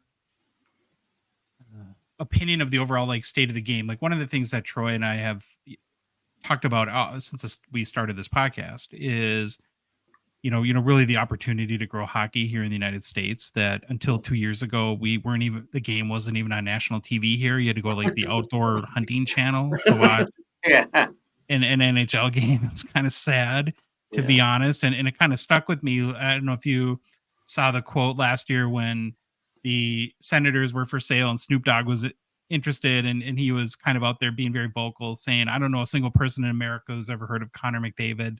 And so I'm just kind of curious your thoughts of where you think sort of the health of the game and growth potential is at this point, and if you're happy in the direction it's headed. on the ice or off the ice? Both. Both. Okay, on the ice. Greedy. Never been more skilled. However, never been less accountable. It's a team game. Hockey is a we game, not a me game. In the NBA, you can win with a me. You can play a LeBron James 42 out of 48 minutes. You can't play Sidney Crosby 55 out of 60.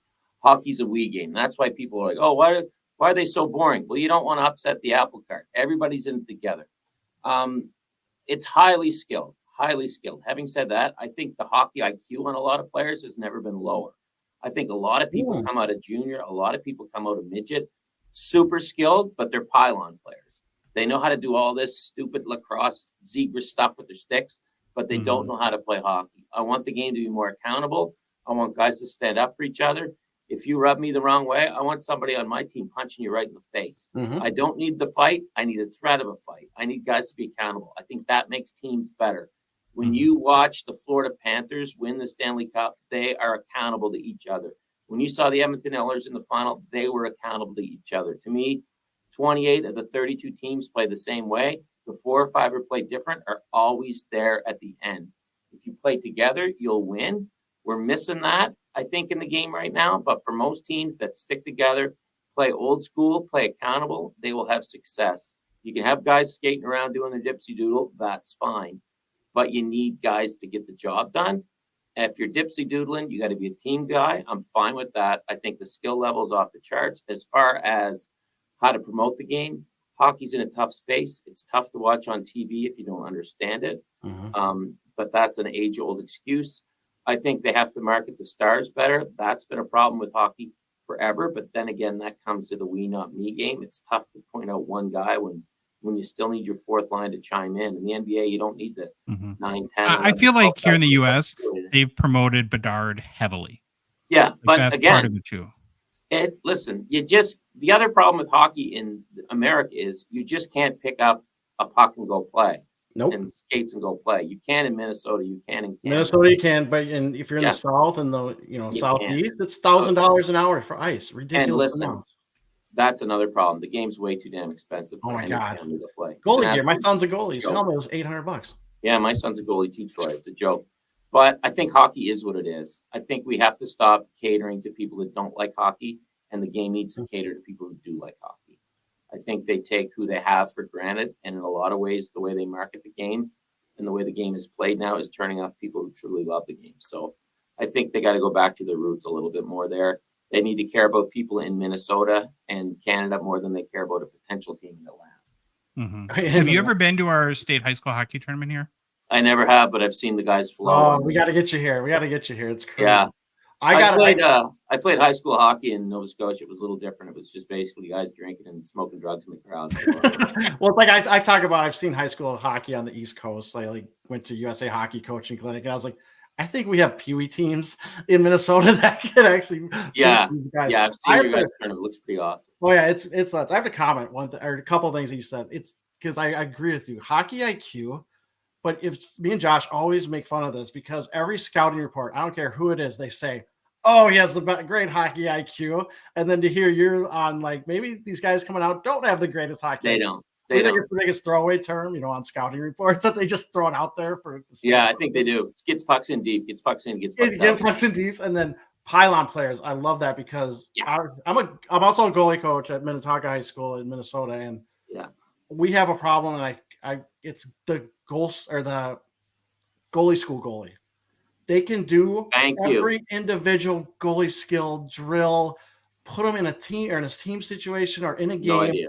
They have no idea what to do. They've been told what movement to do. You see it in games. You see it in warm up. I watch a lot of hockey here in Toronto, a lot of minor hockey, and I'll watch and I'm like, that little guy just made the best play, and nobody else will notice what he did. Like, what are you doing? I'm like, he chipped the puck ahead to the guy 4 feet in front of him. Instead of, but yeah, pylon players and practice goalies. I know of a coach in Canadian university ranks who told me he had a guy who was one of the best goalies he ever had in practice, but he couldn't catch literally off the ice. He couldn't catch a basketball. And Troy, you know as well. Yeah. Here's my major problem with goaltending, boys. Goalies don't make saves; they block the puck.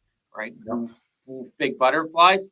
Back in the day with the gloves going and the Grand Fuhrer saves, that was awesome. I want that. I want to be entertained. I don't want to see some damn butterfly goal. Well, Josh wants us to talk about RVH, and I'm going to tell him RVH Josh, is going to go back in time to freaking Skinner last year. I've been screaming about the RVH since January of last year. You and Hendrik Lundqvist, man. He's like, this has to go. Swear to God, that night he won RVH, I was the first guy to tweet it out and scream at the top of my list. Swear to God. Ask the guys that are around. We'll give you their number. I love it. All right. Thank you. This was awesome. We really. Is there anything we can plug for you on this stupid little show that you can think of?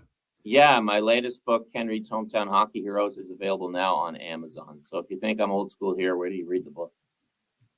I actually ordered it today. So awesome, buddy. You're gonna love Teapot, Josh. You're gonna love Teapot.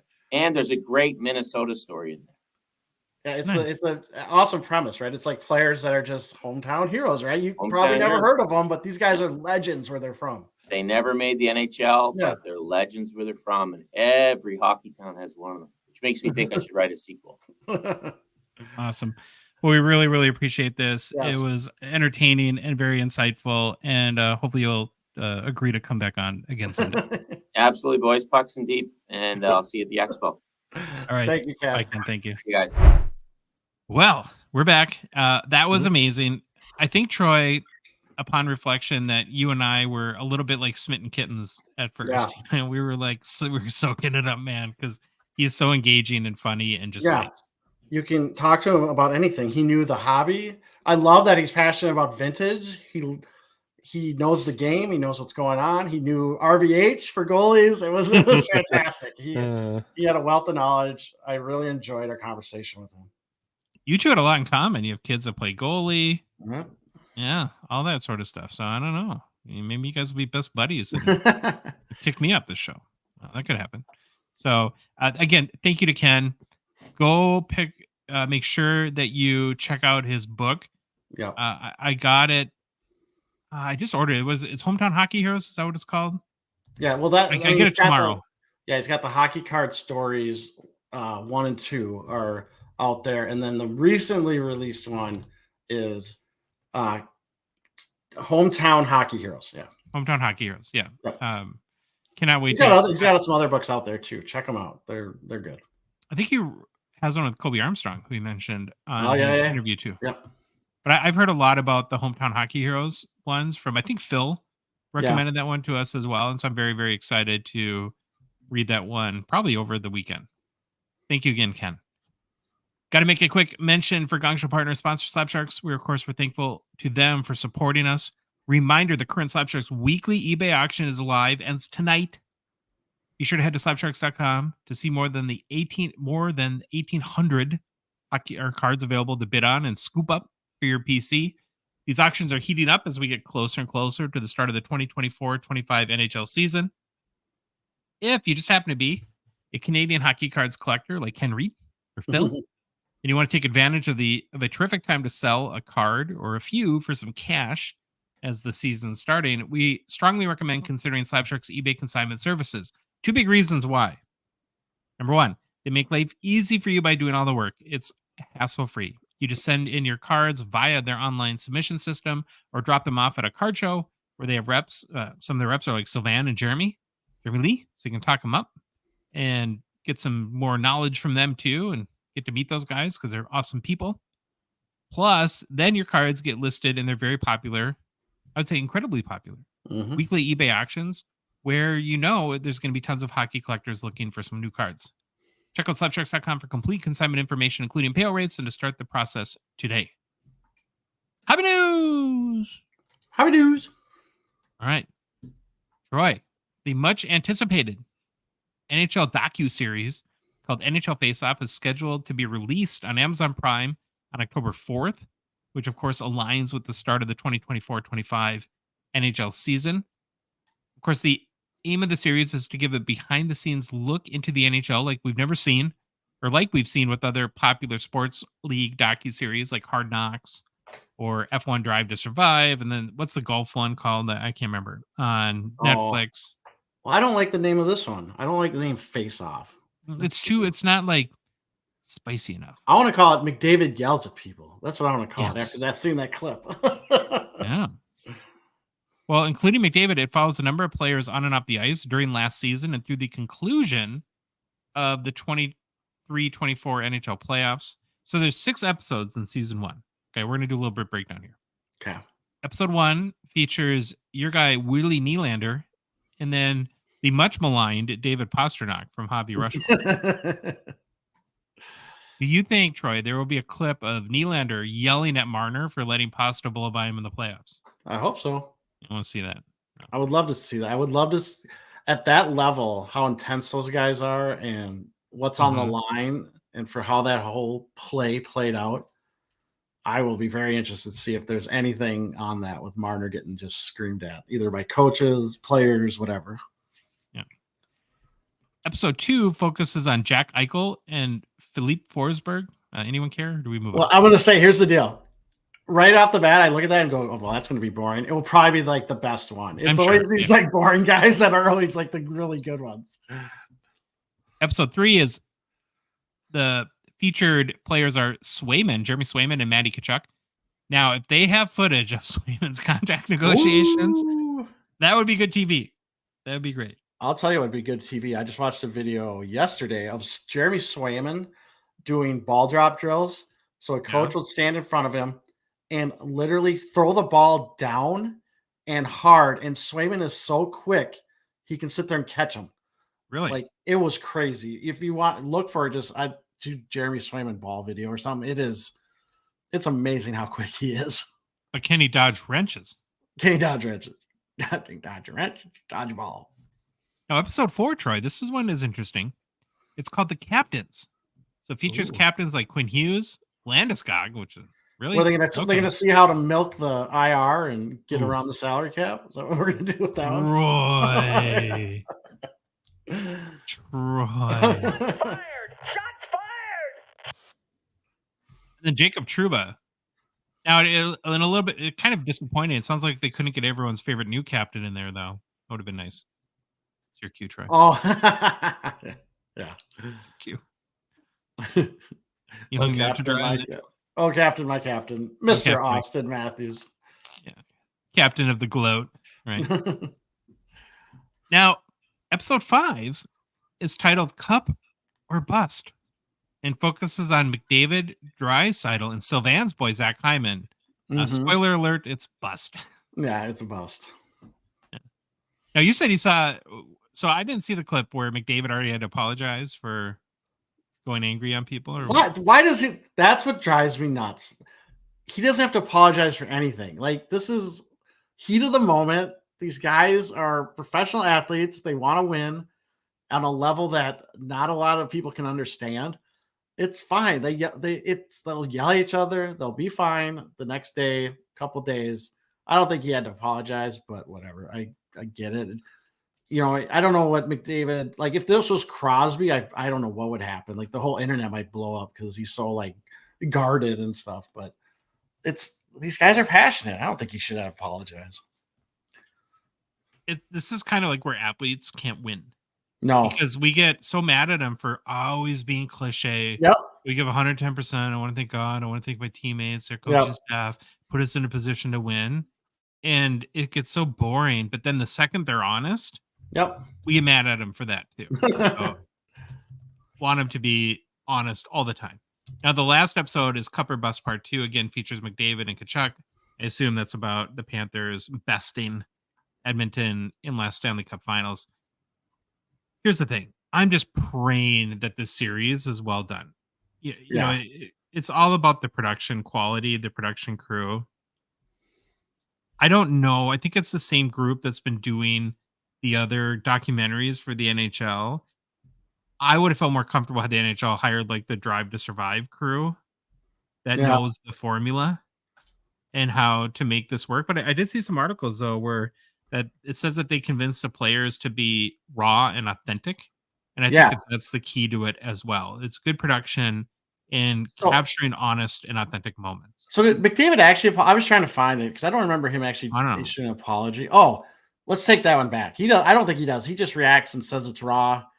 I mean, it's not like he yells at or name calls anyone. He's just like screaming about what's going on in the game.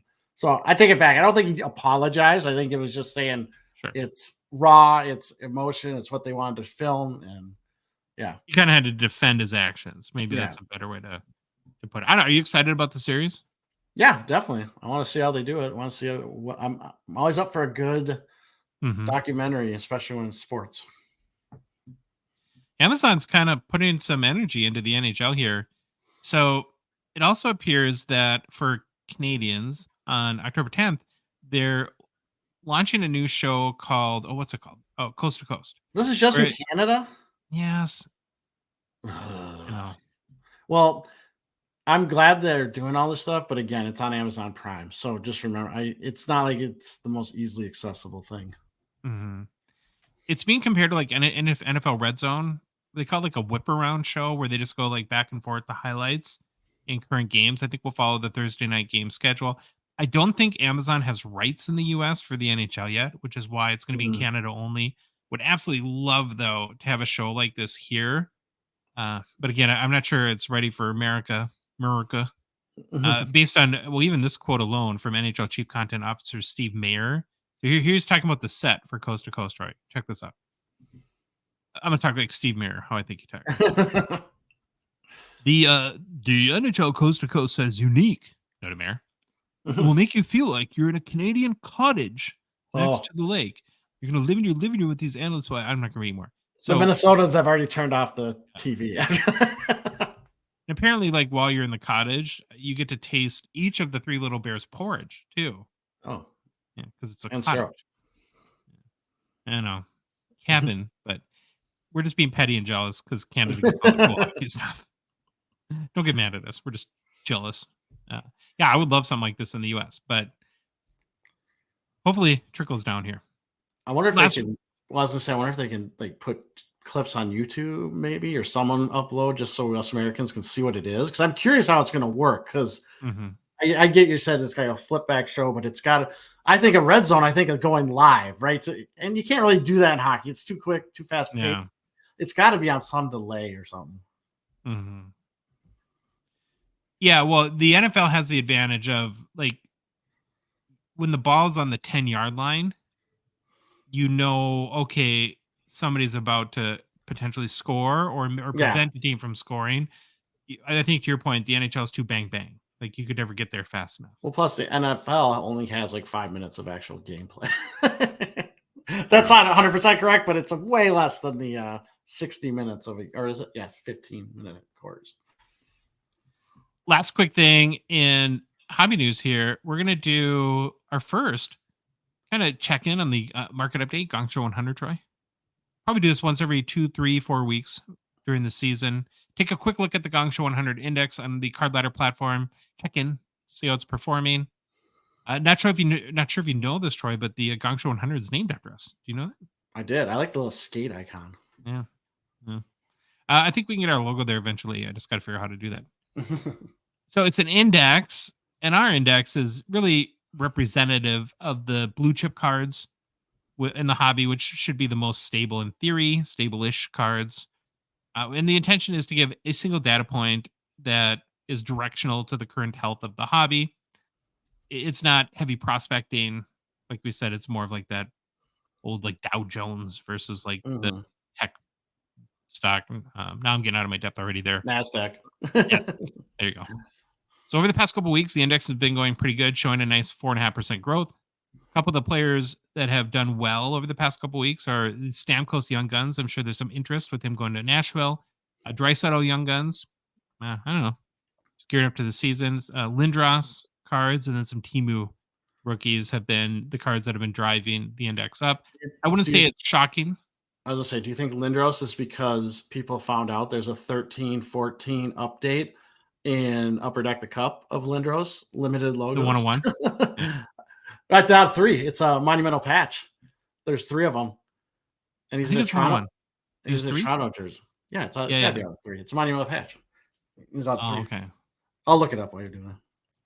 Yeah, that is wild to have a 2013 card in a 2022. So that's 10 years past, right? Yep. If I can do my finger math right. This isn't a math show. But now, Card Ladder also has a general hockey index that does include a lot more prospects than our Gongshow 100. That index is up 1.3% over the past couple weeks. So season's coming, gearing up. It's becoming a better and better time to sell. No surprise to me. What about you? No, I would expect it to go up. It was we kind of launched it right at the right time for it to like increase right away and be like, oh, look, Makes this look good, Troy. Yeah, look how this is going. But yeah, okay, the Lindros is out of 3. Oh, okay, great. Oh wow! So producer Louis getting back quick to the coast to coast thing. 100+ plays jammed into 18 minutes of gameplay. I think that's football. I think when I said 5 minutes of football, that's it's actually 18 minutes. All right, thanks, Baba Louie. Well, from one interview to another, Troy. Yes. Going to talk to Juicy Tony nuggets. Well, I don't want to get everyone's hopes up, but there's a couple nuggets. I know more than we usually get from them. Yes, Irish Flyers collector is going to like lose his mind, I think, when he hears about the one thing. I don't remember what that is, but we'll talk about it after. I'll call it a closet, like the room. Oh yeah, yes, All right. Yes. Well, another week, another big Upper Deck hockey release just hasn't even settled on 2022-23 the Cup. And now yesterday we had the release of 23-24 O-Pee-Chee Platinum, continuation of Bernardapalooza. Well, Tony Sirianni is the O-Pee-Chee Platinum product manager at Upper Deck, and we were fortunate to have some time to chat with him about 2023 Platinum on release day. So we hope you enjoy our conversation with Tony. Well, we're very excited to welcome back Tony Sirianni to the Hockey Cards Gongshow podcast. Hey, Tony, what's up? Hey, Josh and Troy. Good to see you guys. Thanks for having me on. It's been a minute, I think, since you've been on the show. I was trying to just think, like, when was the last time? At least a few months, huh? It's been a while. You know, as I've continued my journey at Upper Deck, I have handed off a few products and sort of been more of a mentor and helping some other guys build some new stuff. So yeah, that's probably one reason why, but I got some big boys that I have a hard time getting rid of or letting go of, I should say. And this is one of them. So yeah, that's probably one reason, but yeah, it's been a little bit, but happy to catch up with you guys. Well, there's a rumor too that part of your job is to keep Billy in line over there at Upper Deck. Man. Yeah, sometimes there's truth to the rumors, right? That's what they say, right? You're about to say that's a full-time job in itself. No, it's my guy. I sit right next to him. I'm sure you hear my mouth yapping in his interviews.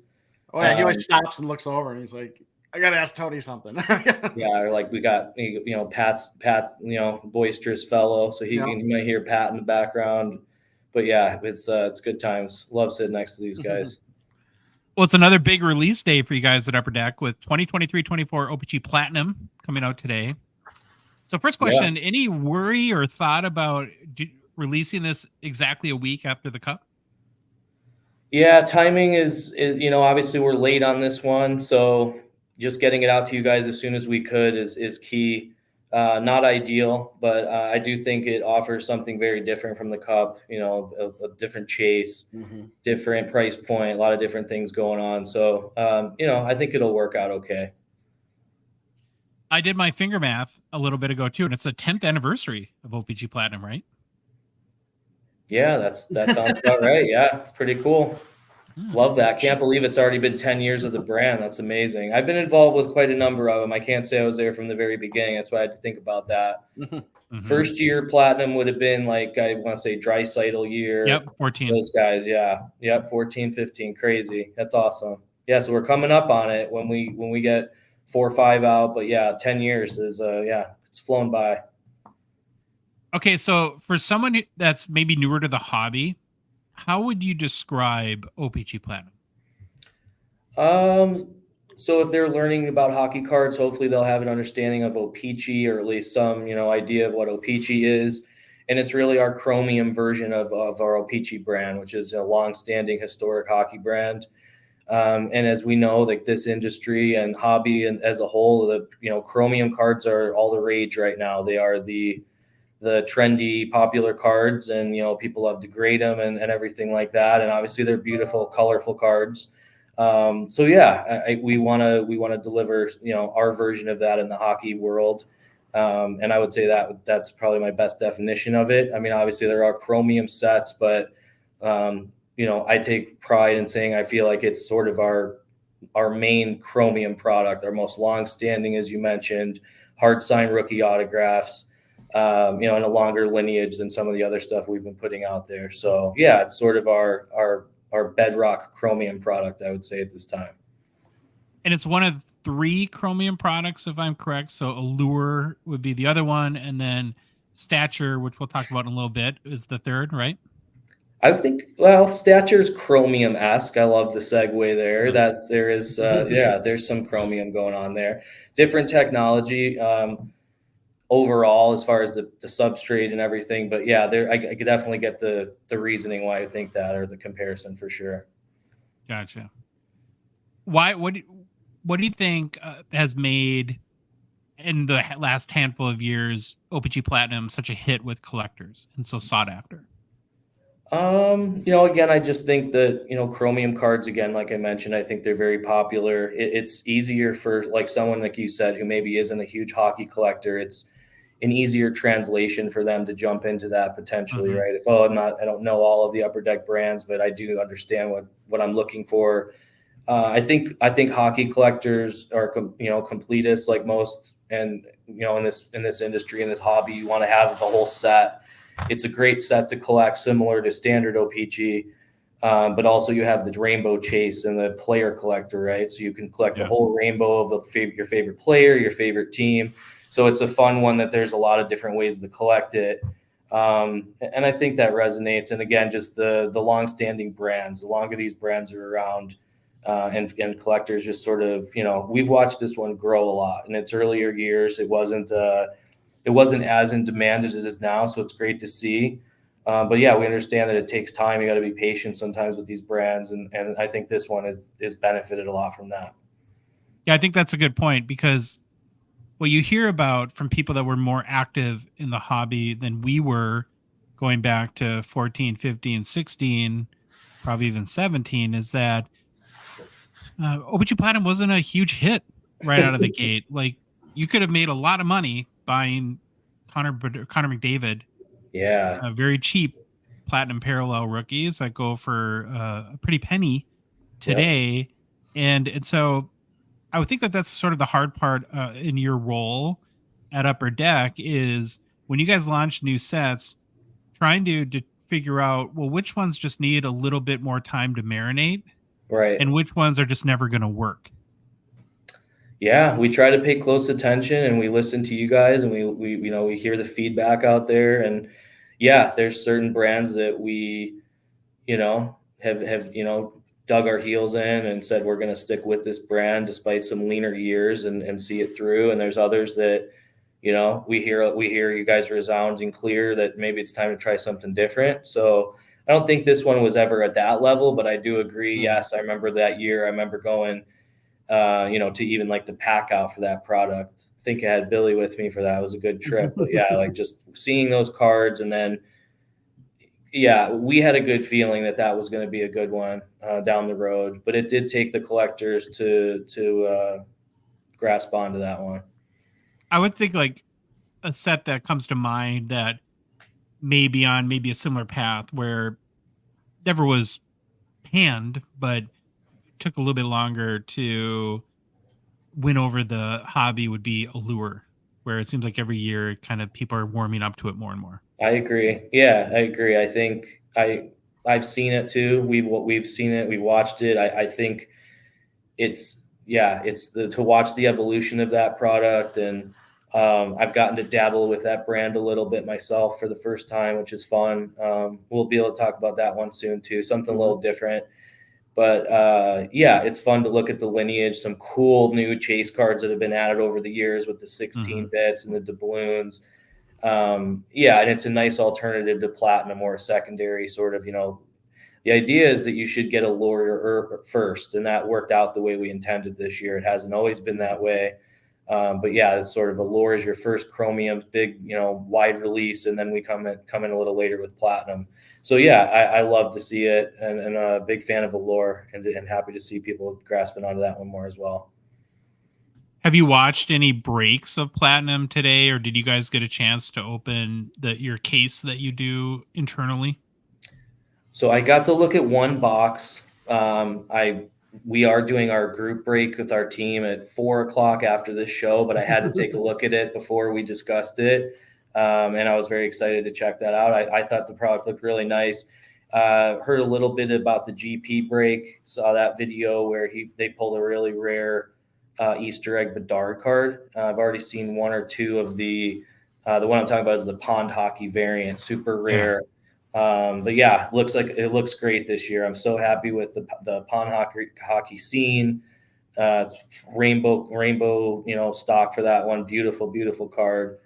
That was a good one to see. But no, hoping to have time tonight to watch a bunch of breaks and hop in some chats and talk about the product with people tonight. I see. I don't know if it was you or the marketing team that when you're looking at the box design that you guys kind of went the sunset theme. Or the scene from the sunset parallel. Yeah. How does that come about? Is that something just the marketing group takes care of, or that's in their wheelhouse, or do they consult you on that? And it's a great question. Way we look at it, we have there's a lot of different teams and a lot of people that help create these sets, and marketing plays a big part. And they work with our brand team. Gentleman by the name of Will mentioned it to me today as I was opening the box that he chose that sunset because he loves the sunset parallel in the set. So that's pretty cool. So that's like a joint effort. Brand is they work on the outside of the box and we work on the content inside the box. So he was the one who made that choice. I think it looks awesome. I think it was a great choice to put that on there. I was the first time I was seeing the packaging myself. I knew what everything inside looked like. I thought that was pretty cool. First time they've done that. He's not trying to say that Huberto's career is sunsetting, or dang. Maybe he might. Everyone has their little hidden messages in this stuff. Right? Well, I was just gonna say it color matches. It color I don't matches. think he does. I don't think he would do that. But no, that's pretty funny. And do they pick the featured player for the box too? Is that or do you get a say in that? They do pick that. Sometimes people will, provide their thoughts if they get a chance to sneak a peek at the packaging. But no, normally those guys will also pick the players on the packaging. Proud of you guys for not putting Bedard on every 2023-24 box. I mean, you could make the argument that'd be smart for sales. Yeah, that's a running joke. We definitely talk about that. So good for them for mixing it up a little bit, somebody different. Okay, everyone wants to be on the box at some point, right? That's pretty cool, right? Oh yeah, totally. You got to put Troy on the box. Let's sell billions. I asked. I like it. I like this. So we had Billy on last week or the other day talking about the cup, and I asked him this question that I want to ask you too. And it's so when you go back to the first day that you're working on 2023-24 O-Pee-Chee Platinum. How do you? And it's not just this set, but any set. How do you approach it? Is there a an overarching theme or goal that you think of that it's like, okay, I'm going to build this set. What do I want to accomplish? Or no? Oh, definitely. My whole goal with this was to build the best one yet. It always is. That's always my goal, honestly. I know it probably sounds cliche, but I want to top the year before. And I knew, being a special rookie class, that we needed some new exciting chase cards added to the mix. So that was my first goal. And me and Billy would have worked, he would have taken a look at this, like we say, like looking under the hood. He would have looked at this product and given his feedback.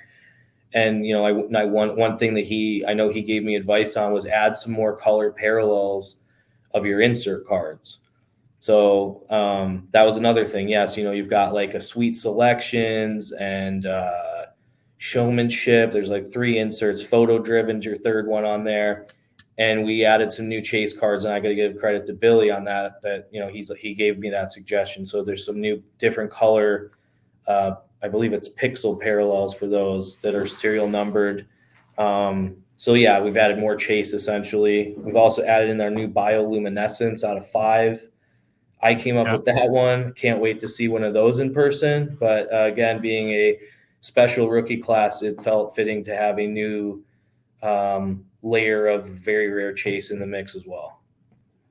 All right, since you're talking about bioluminescence, I'm gonna have Troy throw that one up there. Definitely had this down to talk about.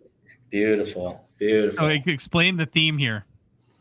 So yeah, I mean, again, we wanted a new super rare chase, and we wanted to do something that I hadn't seen before, obviously looking for something totally fresh. And living on the West Coast, there's this rare phenomenon that's actually called the bioluminescence, where it's something called the red tide. I don't know if you guys are familiar with this at all. If you're ever out here, hopefully it's going on, but we can show you. But it's a red tide, essentially like seaweed, but when it's mixed in with the ocean waves, and I don't know what else stuff going on over my head, it makes the waves glow. It actually makes like the ocean waves glow. Wow. It's beautiful. And I'm lucky enough to have been able to see it. And I thought it would make a really cool, interesting, rare chase card. So that was my inspiration for it. Something that I have seen in real life. And I thought it would look cool on a card. I was going to kind of ask about how these come about. Sorry, in that it's like, and maybe it happens both ways, but like what comes first, the chicken or the egg? So it sounds like in this case, you had this idea, and then you kind of went to the design team and you said, can you come up with something that's bioluminescence? Here's kind of the theme that I'm thinking of. Does it ever happen the other way too, where they'll come to you with a kind of an idea or a printing technology or design and say, could we use this? Yeah, great question. Definitely both ways. We try to collaborate with our design team. We have the best designers in the industry, and it is absolutely a collaborative effort in that sense. A lot of times they, it will start with our inspiration, but if they have an idea in mind or they want to implement something, where we try to be open to that. We have Jean McLeod on our team, who's an asset to us. I'm sure you guys are aware. I'm pretty sure you've had her on. And she's doing a kick-ass job for us in that sense of trying to find new technologies and new ideas and outside the box technology that anyone has seen before. So, it's fun working with her and working with the rest of the design team and putting this stuff together. But yeah, it's definitely a collaborative effort. And this was one where they leaned on me a bit. But I love what they came up with, running with the theme I came up with and the name for it. And I can't wait to see one in person. So that's pretty cool. Thank you guys for sharing that. That's the first time I've seen one that would be like the pack pulled version. So yeah, I appreciate that. So from what you can tell, seeing a photo, is it meet your expectations? It does. I have a feeling it's going to look even better in person. But yeah, I would say here I'm pretty happy with it. It almost looks like a mix of outer space and underwater, like a little bit of that's something funky going on there, which is sort of what bioluminescence looks like when you literally see the ocean glowing at night. It's pretty insane. Happy to try to show you guys that. You got to time it right with when the red tide's flowing around here, but yeah, pretty cool. So yeah, it's awesome. Which Troy called it last show when we went over the checklist because he's smarty pants over there. He's like, "Oh, it's an underwater theme," and I'm like, "Bioluminescence." Tony, I can't wait to see how people spell that in eBay listings. How many different? They'll figure out a way. It's spelled with the good news is we put the insert names on the back of the cards, You the did. parallel names. So we're giving them just got to flip the card over. It'll tell you exactly how to spell it for their listings and their grading and whatever else they're up to. Yeah, I don't know if you think we're a whole bunch of like nuclear physicists in this hobby or what. It's like bioluminescence. Holy moly, that's a word. It is kind of a cool looking card, and I know Troy, you'll love the fact that you're a big fan when the parallel names are on the back. Huge fan when I know what the card is on the back. Yeah, we try to provide that information. That's been a good addition we've added out over the past few years, and that should be basically across the line with our sets. We try to include that as much as possible, if not on the back, on the front of the card, right? So yeah, people are aware of what they've got. Well, the other new parallel that I think there's two, right? Total. Would Blue Fragments be the other new one? Yes, love these too. Love those. Those are a little more commonly found. But yeah, those are another new one we added in this year. I thought those turned out fantastic as well. Okay, I'm gonna have you describe it in a second, but here's how I describe this card. It's like a cracked ice meets stained glass. Oh, I like it. Okay. Yeah, this year's frame around the border really added like a multi-tone effect that I'm seeing in like the box I open and things I'm seeing online, these pictures here, which is pretty cool. It gives it a very different feel, which is nice to keep things fresh. But yeah, this if you were to look at this versus like the bioluminescence card, you know, one of them is a whole different background. You're switching everything out. This is what more of a truer parallel in the sense, right? Where we're swapping the stock to like a fragment looking pattern, and we're adding the blue tone to the card. So yeah, there's a couple different ways. Like obviously you guys see all the different parallels. We do a little bit of both in this set. But yeah, I was very pleased when I saw one of these in person. There's also a new retro we added in, which I thought turned out it's called Blue Pulsar. And those we have a picture of that. Oh man, I did not know you had that plan next, but I did see one of those. I pulled one of those out of my box and I thought it looked great. I was really happy. I want to see the Houndstooth one. That one has a sort of a lighter blue tint on it from what I've seen of imagery of that one. Geez, they're going to think we talked about this ahead of time. You guys are queued up. That's impressive. Yeah, we're just getting like somewhat competent at this point, Tony. That's marginally competent is how I would. Yeah, really love the retro design in standard O-Pee-Chee, and I was pumped to see it in platinum. I think it turned out awesome. That's a great looking card. Yeah, how would you describe that? Like I would say our first thought was I think we were going for like a 70s sort of era when we were doing O-Pee-Chee, right? Because we'll design O-Pee-Chee first, and then it'll translate later right onto platinum. So yeah, I think we were talking to the designer about 70s theme, and then we started having like the sticks sort of stacked or like, you know, fading on the card, and then the different color combos came in. That was a fun elaboration. I remember a collaboration, I should say, with the design team going back and forth figuring this one out. But I very unique, fresh take on things, and still I felt had a retro vibe to it. So yeah, well done to our designers who put that together. It reminds me of like a 70s bubblegum ad. Yes. Like that's like exactly. the vibe. Like something you'd see like a piece of art in the 70s or something. Like, yeah, just exactly. Yeah, 70s was definitely the era, which was the original inspiration. Now, when you guys do the designs for O-Pee-Chee, do you do the base design first or the retro design first? See, that's an interesting one too, because we designed the base first, because we have to do our O-Pee-Chee Platinum preview cards. So we do the base designs early, then we do the retro design, and then the retro design is used in both sets. But yeah, like the order of it is a little different in that one, because we go way far ahead, just doing our base O-Pee-Chee Platinum preview cards.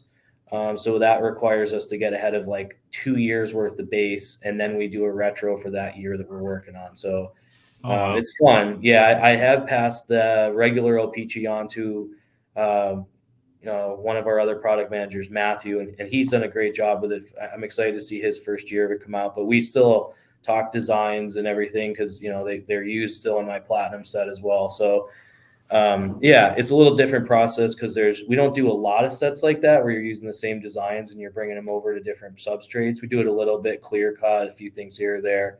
But platinum's obviously a big one. So we have to be very strategic with how we plan all that out. And you have to make sure that the design will work for platinum too. Exactly. Right? Yep. Yeah. We take it in mind. How is this going to look on chromium? Like, different color parallels, etc. We definitely take that into account. One last parallel question on the base set is, do you get to name the new parallels too? Is that like part of maybe one of the fun things of your job, or? Yeah, we get to do the names. We work on the names. That's fun. Yeah, that's definitely one of all the creative part of it's a blast. I mean, it's a dream to be able to do this as long as I've been doing it and build these products. And I love the creative side of it. There's a lot of math. There's a lot of number crunching involved, making sure you're making enough cards, making sure you're fulfilling your requirements. But at the end of the day, I'm getting to do the set, the design, direction, being able to provide the insert names. And then again, the names help the designers, right? That might give them some idea of what we're going for. Yeah. So we do come up with that. And then when you add a couple new parallels like bioluminescence or blue fragments, it means that you have to kind of maybe get rid of a couple. And so how do you make that choice? Like, how do you know maybe, I get wanting to try a couple new ones every year, but I'm more curious how you decide which ones to ixnay. Yeah, different reasons. We try to be true to the serial numbering of these cards. Like, if a serial numbering setup is, seismic gold's 50, right? We never want to move any of that stuff around. So, if we add something in new, there might not be a need for another one of those parallels that's maybe numbered near it or around the same number, or the theme might have something that could be a little redundant. Like for me, a great one in this is we didn't do the aquamarine. Basically the other underwater original sort of ocean themed parallels. I thought that'd be a bit overkill to do, a standard one and this new bioluminescence. So for that reason, that one's taking a break based on just, we don't want to be too redundant. We want to keep everything fresh. And I thought that blue fragment card turned out really nice. I thought that was a cool new addition here to as well as some of the other stuff we talked about. Mm-hmm. Yeah, so we talked about retros. We talked about the Pulsar. Lots of autos, too, of course, in O-Pee-Chee Platinum. And so they're all hard signed this year. Is that correct? Or were there any stickers? There is a small number of stickers. All of your rookie autographs, though, your standard sort of, there you go. Oh, that's a big one. I can't wait to see you get that. Those are all hard signed. There is one insert that is label based, a large checklist of different superstar players, but everything else is hard signed. Yeah, there we go. That's another hard signed card there. I love that one. Oops, sorry, I'm all over the place. No worries. This could be one of the biggest. You could make the argument or an argument that aside from maybe his Outburst, Young Guns, the gold one, maybe a couple cup cards, that this would be in the top 5, at least top 10 biggest rookie cards for Bedard. I'm proud to say that. I agree. I think it's in the top 5, 6 cards. I think that's definitely fair to say. But that's an awesome one. I'm proud to say this product has 0 redemptions. So well done to our team, collections, coordinators, Troy, my dude. This Troy here is my dude too, but Troy. We met Troy at the rookie showcase. Yeah. Oh, good. Yeah. He's always says, hey man, you gotta, he that dude travels all over the place, kicks butt along with the rest of his team, with Reid and Harrison and the rest of these guys. They do a great job with collecting and, going above and beyond. So we're proud to say this one's redemption free. It's got all your top rookies in there live. Won't be waiting for anybody. They're all in there. So it should be a fun break. I'm excited to see more of it. Yeah, there we go. There's some more. Beautiful. The Emerald Surge card. So it's always a big one, exciting release. I'm excited to rip some more boxes with our team and see the rest of the cards. And then obviously, like I said, watch some breaks tonight and see how everything goes on release night. Have you gotten any reports so far about like quality or I mean, it seemed pretty good from what I saw. Yeah, Improving same nature. big improvement. Again, like our operations team and everybody over there has done a great job of getting that in order. A few years ago there was a lot of disappointment, including on our side when we saw some of the finished stuff going on. That was just super off center, a lot of centering issues. But they really seem to have we've improved that immensely over the last few years, including this year's product. So yeah, I haven't seen anything too egregious. Obviously, everything can't be a 10, but it looks like a lot of cards look like really sharp. It seems like so we had the centering issues of 2021, which happened, and then the last year, I think there's a big improvement in that regard. The one kind of critique I had in last year's Platinum was especially on the Seismic Gold because it's such an important card. It just felt a little dull to that, and the reason why I bring it up is I just am curious is. Did you guys take that learning and say, okay, we got to make sure this year because it does pop a heck of a lot more this year than it did last year, and I just wondering if that was sort of another learning lesson along the way. Yeah, we always are looking to improve and looking at feedback, looking at the finished cards. Sometimes the things just don't turn out the way we intend them. Again, with color pops and different things like that. But we're always going to keep pushing to make that better. So yeah, I'm proud of our design team. And I know Carlos was heavily involved. Good job on this, man. He did a fantastic job, again, improving everything year over year. And yeah, I think the colors, like you said, I think they do pop really well. So yeah, I think we're moving in the right direction. Glad to see that. So typically I love this set, and most years, hey Troy, would you mind actually going back to that? Sorry, I want to make a comment on the Luke Hughes Seismic Gold Auto here that we're looking at. Most often, I actually prefer the non-autoed O-Pee-Chee Platinum cards over the autoed because I understand that on that chromium surface, you have to, I don't know, like you could give a better technical explanation than I can. You almost have to like deaden the area or, like so that the autograph can stick to it, right? And not just be wiped off the chromium. And I found that distracting from the card in other releases, but I actually think you guys did a really good job, even going back to Troy, if you could go back to the Brock Faber one too. It doesn't feel like that it's like you just like whatever you did dulled an area of the card. And so I think your designers did a really good job of kind of accounting for the little bit of that reality that you have to kind of change the surface in order for that auto to stick. I'm glad you point that out, and I agree. I think the autos look very crisp, very sharp this year. Well done to our team internally, and I don't know.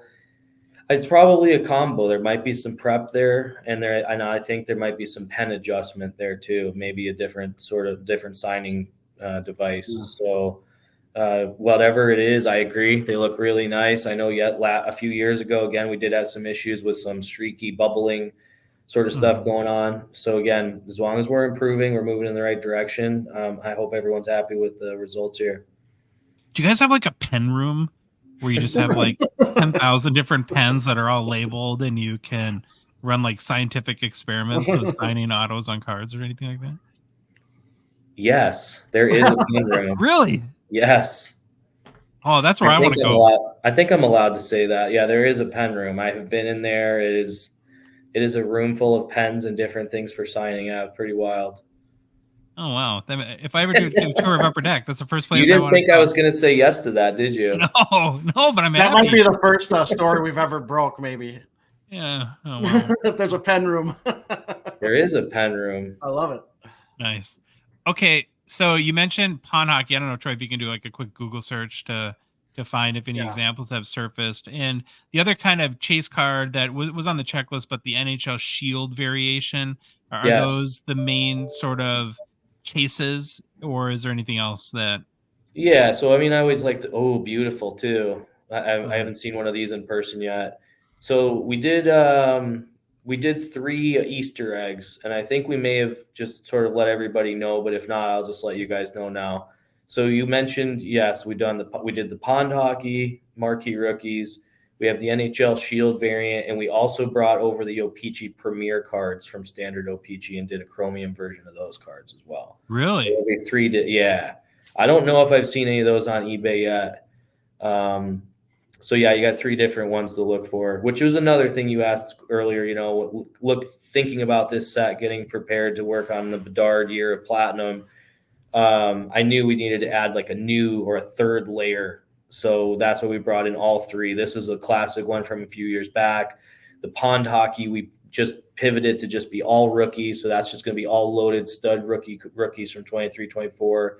And then the Shield is a mix of both stars and rookies. So I know Bedard's in there, and yeah, that should be a pretty smoking card when we see that one too. Which one's the toughest odds? Ooh, I think, yeah, I do know it's the Shield is the toughest odds. Okay, I'll tell you guys that is the toughest one. But none of these are easy hits. These are all rare. All 3 of those we just discussed, and you're showing me. I love the Pond Hockey this year is awesome. I'm so happy with the way that turned out. Hope everyone else does too. But yeah, so yeah, that would be your toughie. But they're all going to be super short prints. That should be fun ones for you guys to pull. That's a fun thing. Oh, there you go. Yeah, I found a Kaprizov. Nice. Yeah, so that that's the fun thing with this product too, is you mentioned the autos, and like we always do guarantee at least 1 autograph in our box of platinum. But really the color chase and the different parallels and the Easter eggs, there's so much other stuff to find in this product. That's why I always love breaking it. So, you know, I think, again, adding things like the bioluminescence, you've got your 1-of-1 golden treasures. I did see someone already pulled the Sweet Selection Bedard 1-of-1 golden treasure card. That was on eBay.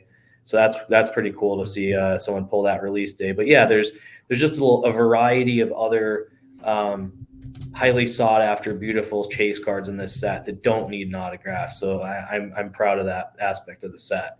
Sort of like regular O-Pee-Chee, a set where you don't see any autographs, and there's a lot of fun different items you can pull from that as well. Oh, there you go. Yeah, there it is. That's the 101. Oh, nice.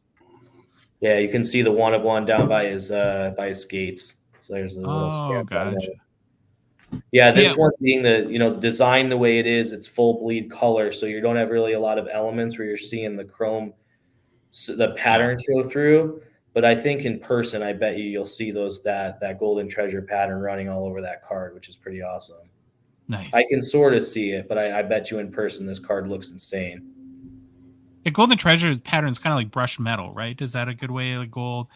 It's kind of like circular kind of. Yeah, it's like a circular brush, exactly, with the gold tint to it. Yep, exactly. Mm-hmm. How much was were they asking for that Kaprizov Easter egg, the premiere one, Troy? Let me look. I don't want that. I have to find snatch that one quick as the release day. You know how it goes. Yeah. You pay like 40 times over what it is 2 months from now. That's some people get where you get deals, right? It can go the other way too. 34 US dollars. That's not too bad. Yeah. Is the Pond Hockey Championship still here, Troy? The US ones? Yeah, when they can have it. It's been, I think it had to get canceled once or twice. Global warming. Global warming. It got too warm. It's gotta be cold, and that's tough. That's tough. That'd be cool. I don't know if I'll can articulate this the best, but one of the other things that I really appreciate about the parallels this year, and I see it in the Pond Hockey one we're looking at with Anna Fantilli, and especially in the Sunset ones too. They're not as bold as like I think of like the 2020 where Kaprizov's rookie year, like the Sunset was like very bold. They're a little more subtle in the background, but they really also I think work well too. And I actually like the subtlety of these backgrounds a little bit because maybe the players stand out a little bit more on the card. I don't know if that makes sense to you, Tony. That does. I totally see what you're saying. Yeah, this isn't like a bright like summer sunset. This is like a beautiful fall sunset or something like that. I get what you mean. Just it's a different color hue. I noticed that too. Looking again like at that the retro blue pixel card, it has sort of a lighter blue tint, but it looks nice. I'm proud of us for doing something a little different. Because again, there's you said it, 10 years that it's been around. It's fun to watch the evolution of the cards, right? It's fun to see year to year how we keep things familiar, but keep them fresh at the same time. So yeah, I think we balance that very well here. All right. Anything else about Platinum that we have failed to mention before we get into some like housekeeping items? I'm trying to think of any other little tidbits there. We talked no redemptions. We talked about the Easter eggs. Mhm. Yeah, this is one of the coolest cards in the set. I don't even care. Yes. This Oh, is yeah. fantastic. One other new one.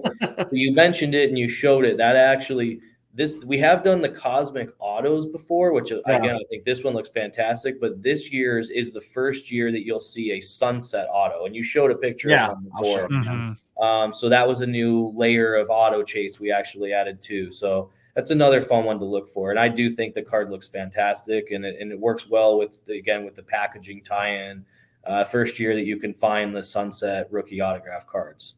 So that's pretty awesome. But yeah, I look forward to seeing people break it. I hope everyone enjoys the set. Yeah, should be a fun one. I'm definitely proud of this one. Yeah, I actually really like it. I think you guys did a good job, and it'll be crazy to see the retro golden treasures. Like we're looking at the Kale McCarr, looks pretty That awesome. one you can see plenty of the pattern popping up. That one you gets plenty of coverage. Yeah, you'll know you've pulled that when you're looking through your pack of the cards. So awesome. I love the rainbow design on the retros. Me too. I think it turned out really nice. Yeah, there was a couple different color schemes that were used in the bigger, standard O-Pee-Chee with 600 cards. But I like the one they chose. Just nice, beautiful rainbow. Again, just very retro feel, but very fresh take. Haven't seen a retro card produced like that looks like this one, maybe ever. So yeah, pretty proud of it. Any other Platinum questions for you, Troy? No, I'm good. I think from what I've seen, now I haven't watched any breaks or seen a box, but the gallery pictures and what we went over, I mean, I think it looks like a fantastic set. Glad to hear it. Thank you, Troy. Okay, now on to little housekeeping stuff. Since you brought up stature, or I did earlier, we have to ask a little bit about that. Is there any news we can share? Any updates? Anything we can say about what's going on with stature? Yeah, I could say I can get. Love you guys. I got to give you a little something here. So thank you. I would say we're not going to see stature this year, but I can promise you that the rookies you're looking for from this year, you will see at some point. Okay. How's that? That's more than Billy will give us when we try to get him to break news. Now that's the second thing. Better than Pen room and now stature. There will be a Bedard stature rookie card. There will be a Fantilli. There will be a Leo Carlson, etc. I think I know where this is does that mean that it could be like in the cup, or it could be, when you say this year, does that mean that it won't come out this calendar year, or there won't be a 2023-24 stature? Yeah, I think somewhere in there you got it. Somewhere in there, I think you got it. Yeah, I think you're catching on. That's what I do. I just list every possible option. You just have to replay what I said like 10 times, and I think it'll come together. Is it like an old Beatles album? If you play it backwards, is there like a satanic message in there or something like that? I don't know. Okay, well, thank you. I mean, at least so it means that. Well, my only follow-up question. The brand, I'll give you this: the brand is not going away forever. We understand how much people love it. We love it. It's not going away forever, and we would not miss out on creating the rookie cards of the guys that people want to chase. Like, we understand. We want to make sure we don't miss that. So you're just working through some stuff. Yeah. All right. Who isn't working through some stuff? We're all working through some stuff, right? But we know it's important. We've got a plan, and I think you guys will like the plan. All right, good. That's cool. What other upcoming sets are you working on personally? We just got finished up getting prepared to launch 23-24 SP Authentic, which was quite an undertaking. Again, kudos to all parties involved. I know we're late, but we're getting it out right around when the season starts. I guess can't say before, but we are getting it out right around when the season starts, and it's going to be another fantastic product. We've got all our key rookies ready to go. The cards look fantastic. Checklist is loaded. I'm very excited for you guys to see that one. Working on another Allure product, probably not what you guys would be expecting. So I'll be looking forward to coming back on and talking to you more about that. Ooh. Working on some fun DC stuff as we are getting into the world of DC Universe, which has been awesome. It's been really fun to get involved with that. So we've got some real fun stuff on the entertainment side. As you guys know, I do a little bit of both. And we just brought in a new team member too. So that's been another thing I'm working on. I'll be excited to introduce him to you guys. Some people, I know a lot of people in this hobby will know who he is, but he's a great addition to our team. And we'll get him involved with chat with you guys soon. Is he the big Marc-Andre Fleury PC guy? Yep. You got it. There you go. I think I might have met him at the National. Maybe. Yeah, he's a great guy. We're so excited to have him join us. He's going to bring a fresh perspective and his passion, which is exactly what we're looking for. And it's going to be. He's already been a great addition to the team. Now you got me all intrigued with Allure. So can't wait to see what's going on there. Are you going to be at the Fall Expo this year? Are you excited to go? Just started hearing word about that. Traditionally, I'm usually the spring guy. Billy was the fall guy, but then, schedules changed and UD2 became, the behemoth it is. So we'll see. I'll be at one of them. I don't know if it'll be fall. It might be spring, but I'll obviously keep you guys posted. Are you guys attending, I assume? Yeah. Nice. Yeah, we'll have our representation there. And if not me, Billy will be there and hopefully a few other guys. So but I'll keep in touch with you and let you know for sure on that. But I'll be at one of them. I love going up there once a year at least. It's always a blast. Had lunch with you guys last year. It was good convo. Yeah. Heck yeah. I have to do that again. Well, congratulations on another good set. And can't imagine it won't do well. All the feedback that I saw today was pretty good. And thank you. Yeah, you're following that up with another monster, SB Authentic. So yeah, we've got so many.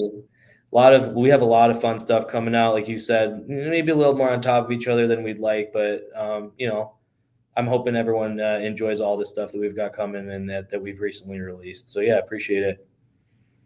All right, Tony, we'll talk to you again soon. Thanks, guys. All right, bye. All right, well, thank you again to Tony for taking the time to join the show. I think you hit the nail on the head, Troy. I think he gives up more juice than Billy. Yeah, I mean, Billy, you're game on, I guess. We found out that Upper Deck does have a pen room. I think that is fantastic with all the pens and what different styles and everything. And then I'm glad we heard. Now, obviously, the interview was about Platinum, but I am glad we heard a little nugget about Stature and what's going on with that. And well, it's not 100% how it's going to be released. It kind of gave some hints, but we'll see. We'll see what's going on. Regarding Platinum, I think it was awesome just going through the cards with him.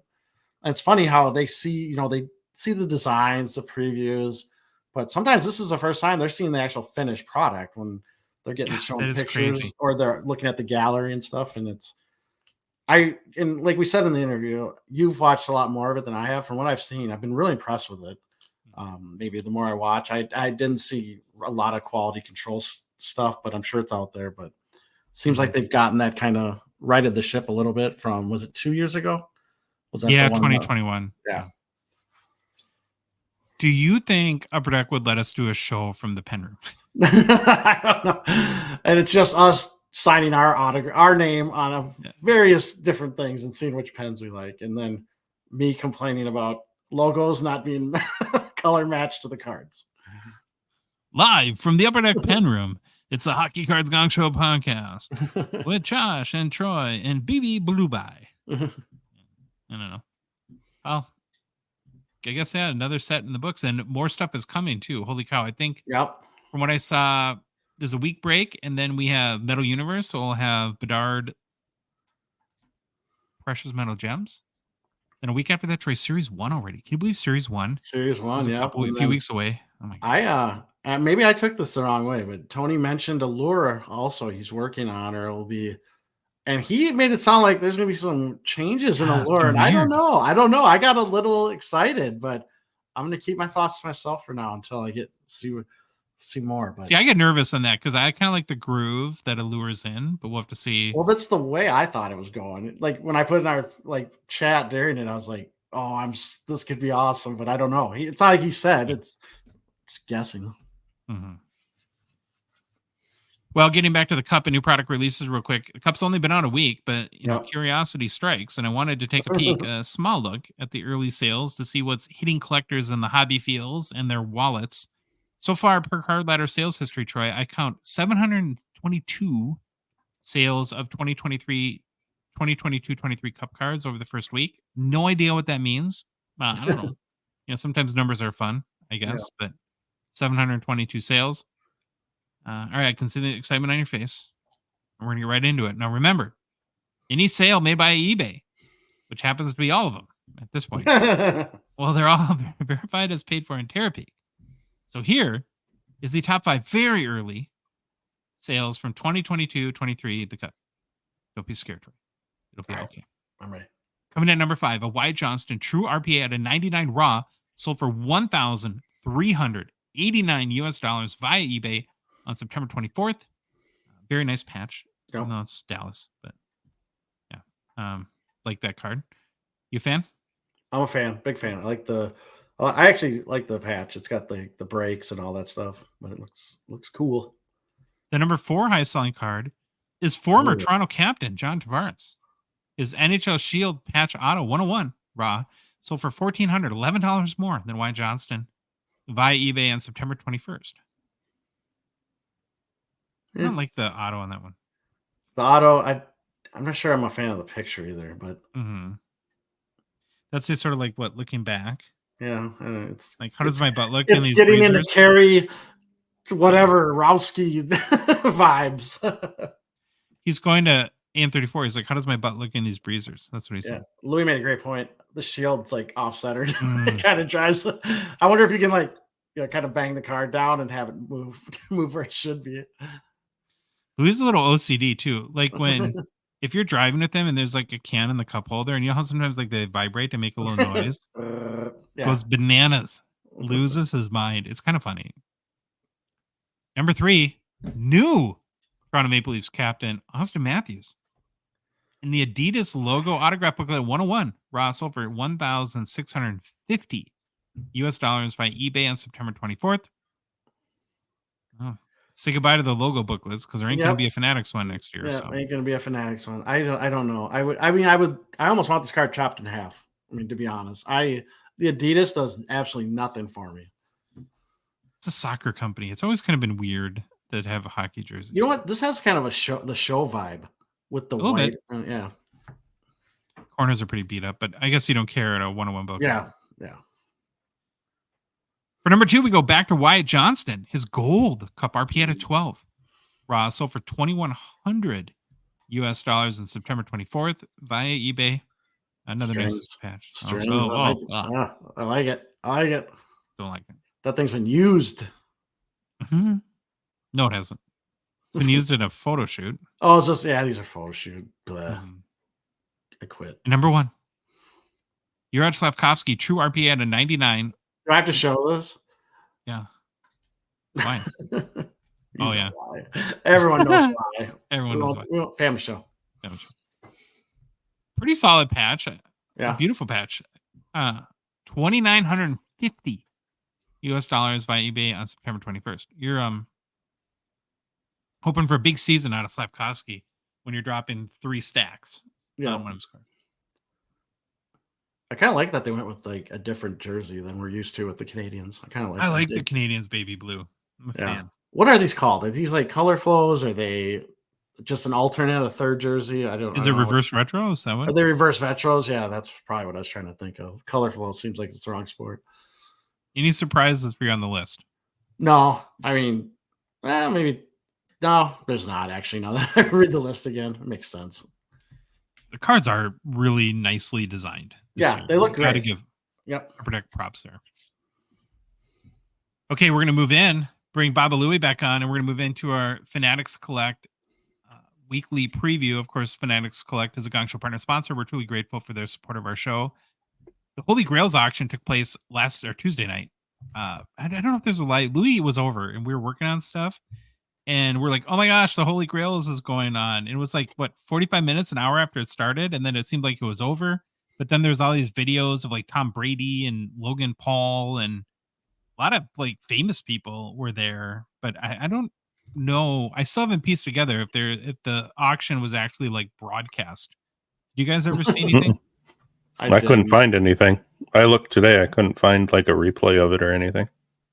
I know Robert Kraft bought a Tom Brady card.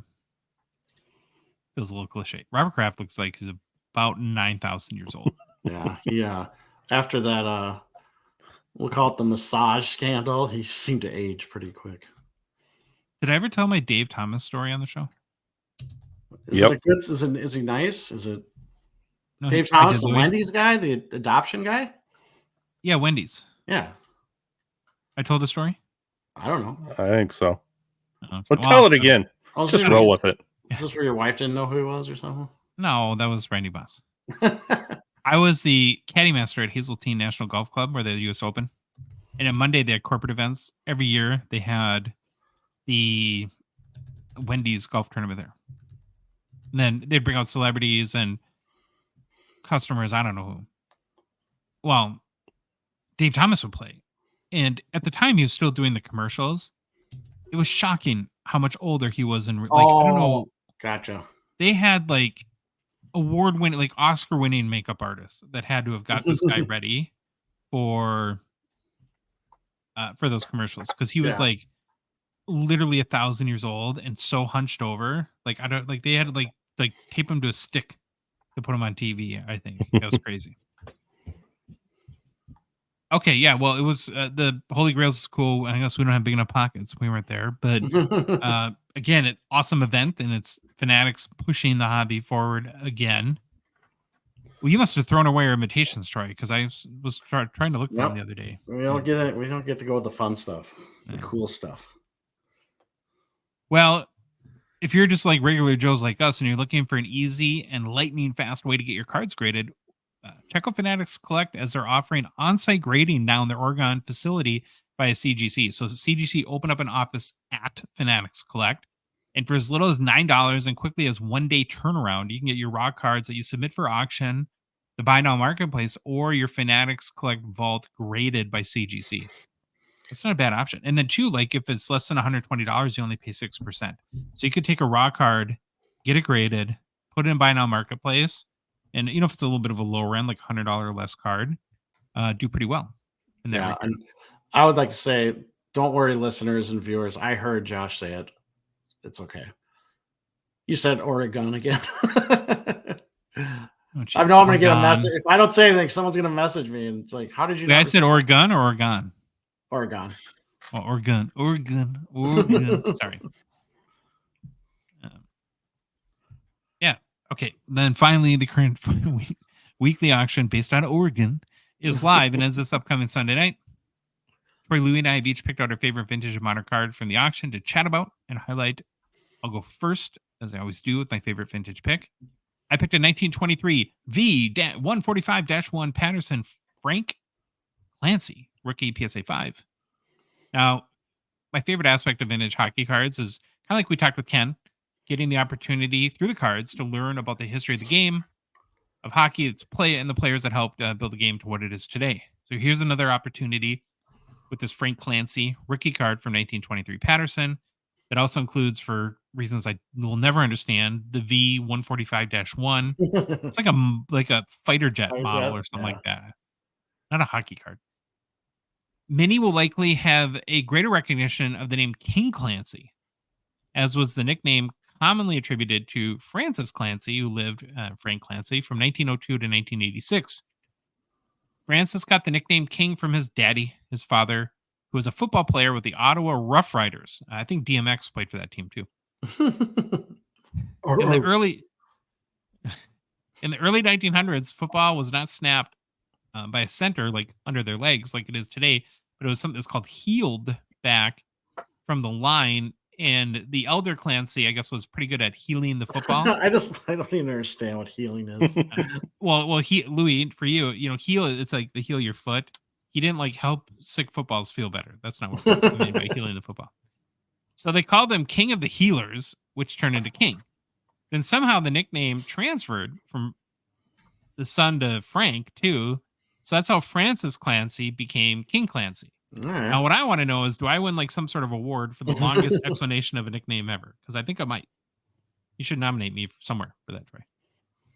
And most people today recognize Clancy, of course, for the King Clancy Memorial Trophy that's awarded annually to the NHL player who demonstrates leadership qualities on and off the ice and has made exceptional humanitarian contributions to the community. Now, do you guys want to take a guess who last season's winner of the King Clancy Memorial Trophy was? I know He's a this Minnesota one. boy. Speed skate. He used to speed skate at Roseville. Did he? Oh, really? Yeah. I didn't know that. It's Anders Lee, isn't it?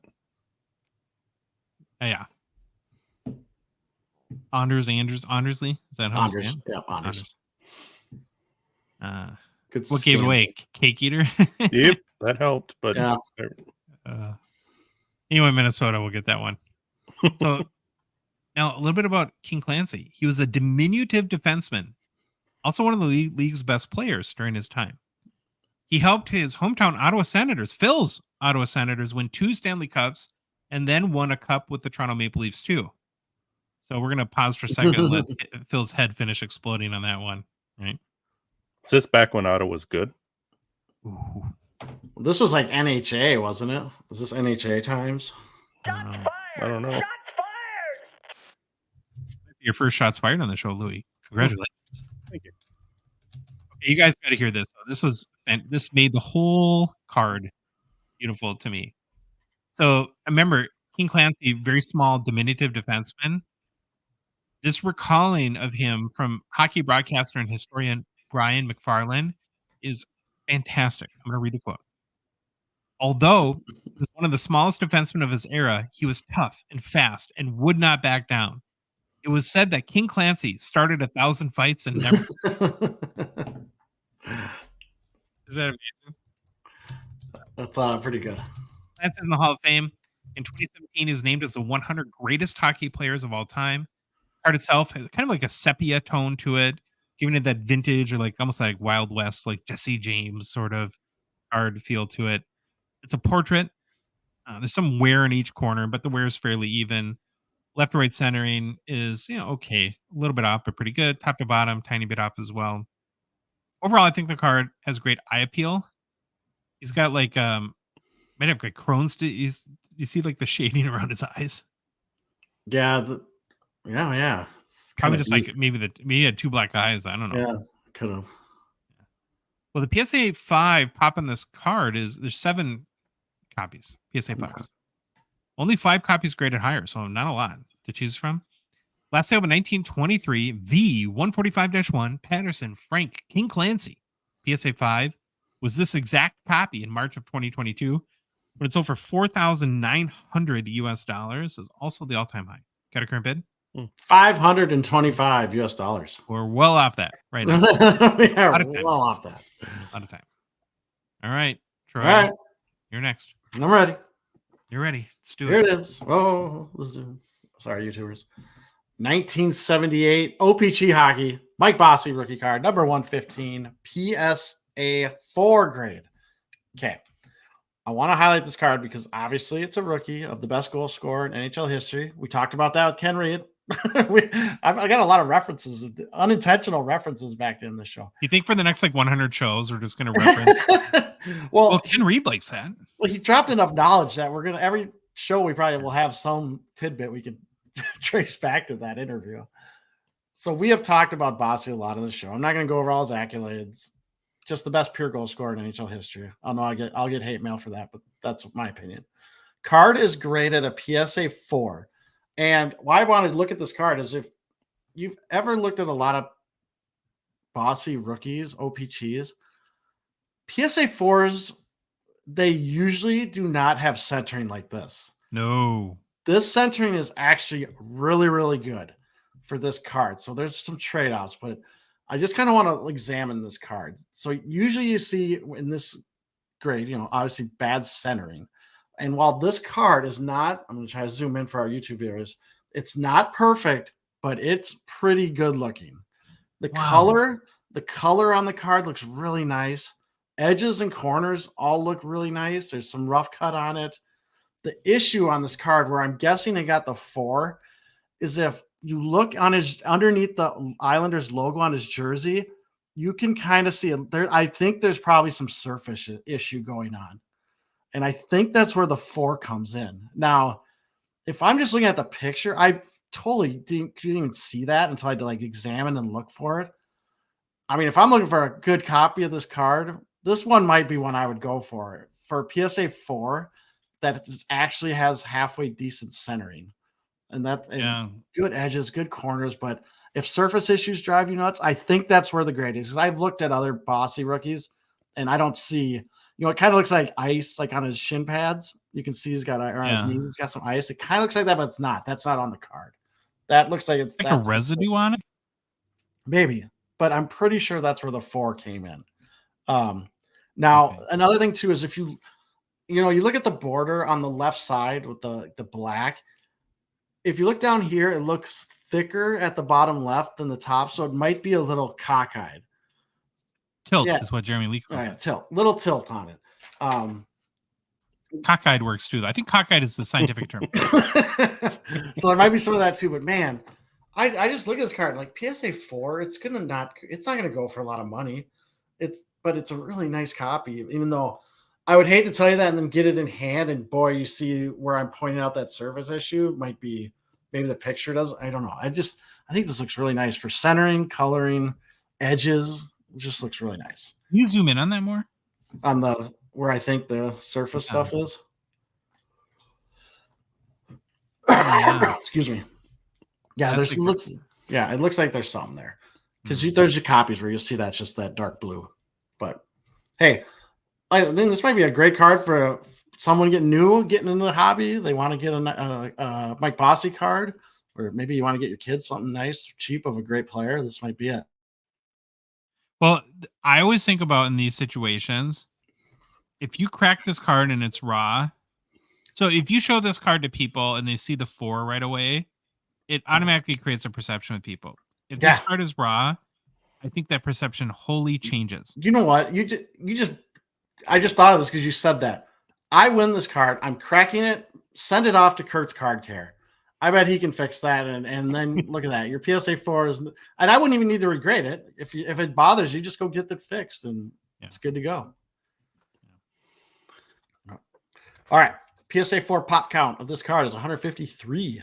Most recent PSA 4 sale of this card was $33.10 US on September 19th via eBay, verified in Terapeak. Current bid on this card is $7 US. All right, Louis, you had a vintage pick too? Sorry, I got to say one thing. The back is off-centered. The back is more off-centered than the front. Forgot to mention that. Even like the PSA 10 standard on back, though, is just 90-10. So that wouldn't like dramatically affect the grade. No one cares about the back. You do. All right, Baba Louie. Let's learn about your vintage pick. Learn about Mr. Terry Sawchuk. It's a 1952 Parkhurst, number 86, PSA 7. Hall of Fame goaltender Glenn Hall said, "A lot of people think he was the greatest goalkeeper who ever played the game, and I include myself in that group." I thought that was a good. How many goals do you think he'd give up today with like McDavid coming down on him? Do you think McDavid would score? I know it's not fair. It's not a fair comparison at all, but it's one of those great conversations. Okay, so I was thinking of that too when I put in one other stat in here. But when he was done in 1970, he had more shutouts, 103. He had played 971 games and won 447 more games than any goalie in NHL history. Now, of course, while those records have since been broken, there is one Sawchuk mark that remains, unless he's playing McDavid and whoever else. In each of his first 5 full NHL seasons, Sawchuk posted a goals against average under 2, something no other goalie had achieved. That's impressive. That's pretty good. But onto the card. What blew me away was the major change from 51 to 52 Parkies. All the extras that they threw in there, the background imagery on the colors, color, moving the stats to the back of the card. It's almost like they bought a new printer. They're like, "Oh, people like these. Let's buy a new printer." To the card itself, condition wise, it's off-centered top to bottom. pretty bad. And I was looking at a bunch. I shouldn't say a bunch. I looked at a handful of other ones, and it seems the worst off-centering on these cards is top to bottom. It's either bad at the top or it's bad really thick at the bottom. Left to right doesn't seem to be very bad on a lot of them. No, it looks, jeez, it's pretty close. The only thing I could see maybe on the card is the bottom right corner is the only one that really looked like it had any damage or, just a little blip to it. Yeah, maybe, or that's just Dent. focus. Right. The ink on the right side, but that's about it, man. And then maybe on his neck there's a little surface issue, but right there. it's it's still seeing sevens in cards from 52 blows me away. So last sale, March 5th, 2024 for $689 and current bid is $190 US. Just think, boys, we're going to see lots of cards just like this in about 6 weeks in Toronto. All right, we're going to move over to modern. My pick was a 2012 Fleer Retro Wayne Gretzky Essential Credentials Future out of 34 BGS 9.5. I might have featured this card before. I'll feature it every time because I love it so much. This is a card I want bad. Unfortunately, now's not the time for me to, do it. It's funny when kids go to college, they need money like every 4 minutes. Right, so I'm going to be the most hobby benevolent podcaster, pump its tires for someone else to reap the benefits, enjoy immensely, and then maybe sell to me later for pennies on the dollar. I guess that the last part was a little bit of a pipe dream, but love the card. So 2012 Gretzky Essential Credentials are the first time 99 had been featured in any Essential Credentials cards. There are 2 Essential Credentials parallels in 2012 Fleer Retro. This is the Future out of 34. And it's got like a pink, purple, and ruby sort of semi-transparent acetate wavy background is how I will call it. There's also the more rare Essential Credentials now, which is out of 9 for the Gretzky 9 times. 2012 has a different coloring for the acetate, so it's more like green, yellow, and like a brick red, right? And we're kind of showing the difference on YouTube here. So, as we've reviewed before, the serial numbering structure for Essential Credentials is based on the card number as it falls within the checklist and how many total cards are in the Essential Credentials set for that year. So, in 2012 Fleer Retro, there's 42 players on the Essential Credentials checklist. Wayne Gretzky is card number 9. For the Future parallel, card number 1, which is Sidney Crosby, starts at 42. Card number 2 goes down to 41. And then the 42nd card on the checklist, which is Chris Kreider, is auto 1, or it's basically a 101. So the serial numbering goes in like reverse order from the card number. Then from the other parallel, the Now, which was like the green and yellow and brick colored one that we looked at a minute ago, it's the total opposite. So Crosby, card number 1, is the out of 1 or the 101. Wayne Gretzky, card number 9, is the out of 9. And then Chris Kreider, the last card, 42, is out of 42. It is super confusing at first, but I think once you get it, it's kind of cool. Like I said before, I believe 2012 Fleer Retro might be one of the greatest hockey sets ever. I really think that. It's loaded with amazing inserts, and Essential Credentials is just one of them. And then remember, too, 2023-24 EX2000 is slated to come out in the near future that will have Essential Credential cards for all the new rookies, including Bedard. And that could even create, I think, more hype for the Essential Credentials brand as a whole.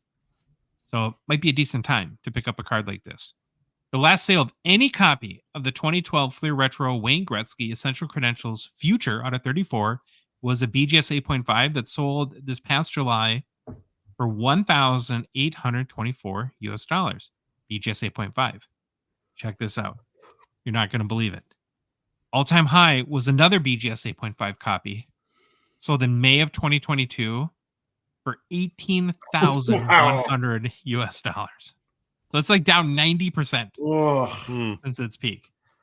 Still an amazing card. That's like I just read a story where Justin Bieber bought that. Oh, what are those called? NFC, the Great Ape or the Ape? NFT, yeah. NFT, the Ape NFT, and it's literally worth 90 or like 10% of its value, 20%. Got a current bid? $750 US.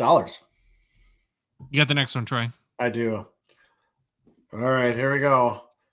We have a 2011 SP Authentic Sign of the Times 4 with Mark Messier, Wayne Gretzky, Paul Coffey, and Grant Fuhr auto BGS 8 grade.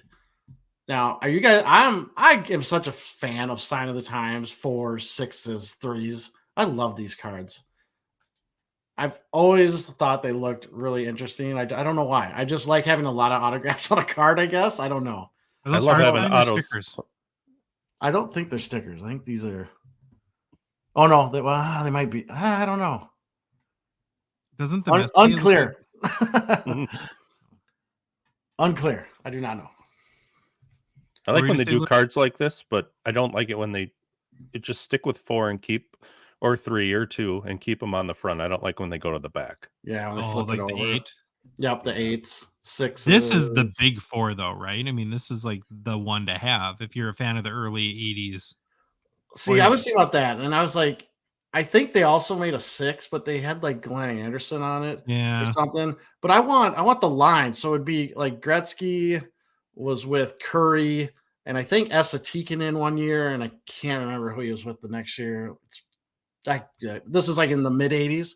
Yeah. I would like that. And then if I had like a 6 version, Coffee with Charlie Huddy, I think was his partner for a while, and then Grant Fuhr. I would like that. But again, this is 4 Hall of Famers on this card. Yeah. Is there Now- an auto grade on this card or just the card grade? So there is, and I just realized this. The auto on the listing, it says auto 10. I looked this up in BGS's database, and it said 9 for the auto. So I'm not sure. I looked at the back, and here's what I don't understand. Where's the auto grade?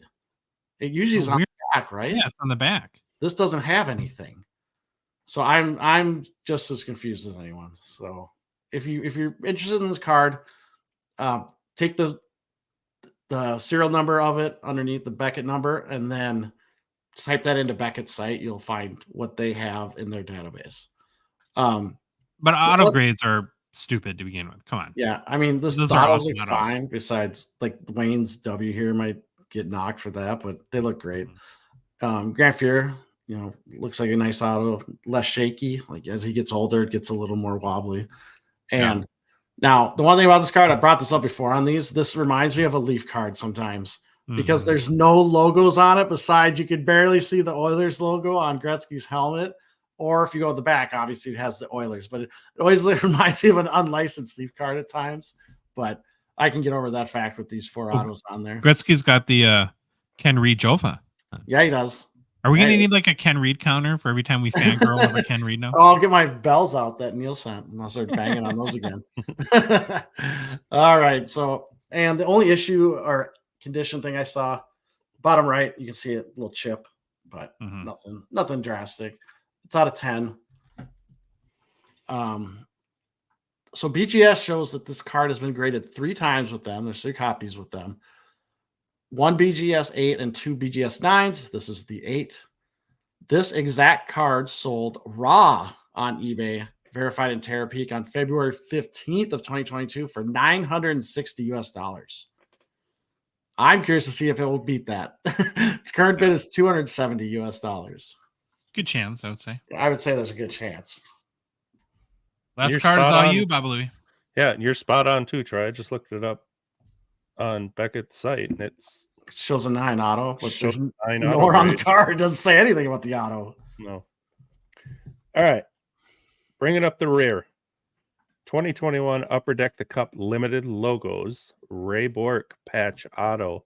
Number 1 out of 25 in a BGS 7.5 slab. Quickly. Bork is a legendary figure in the National Hockey League.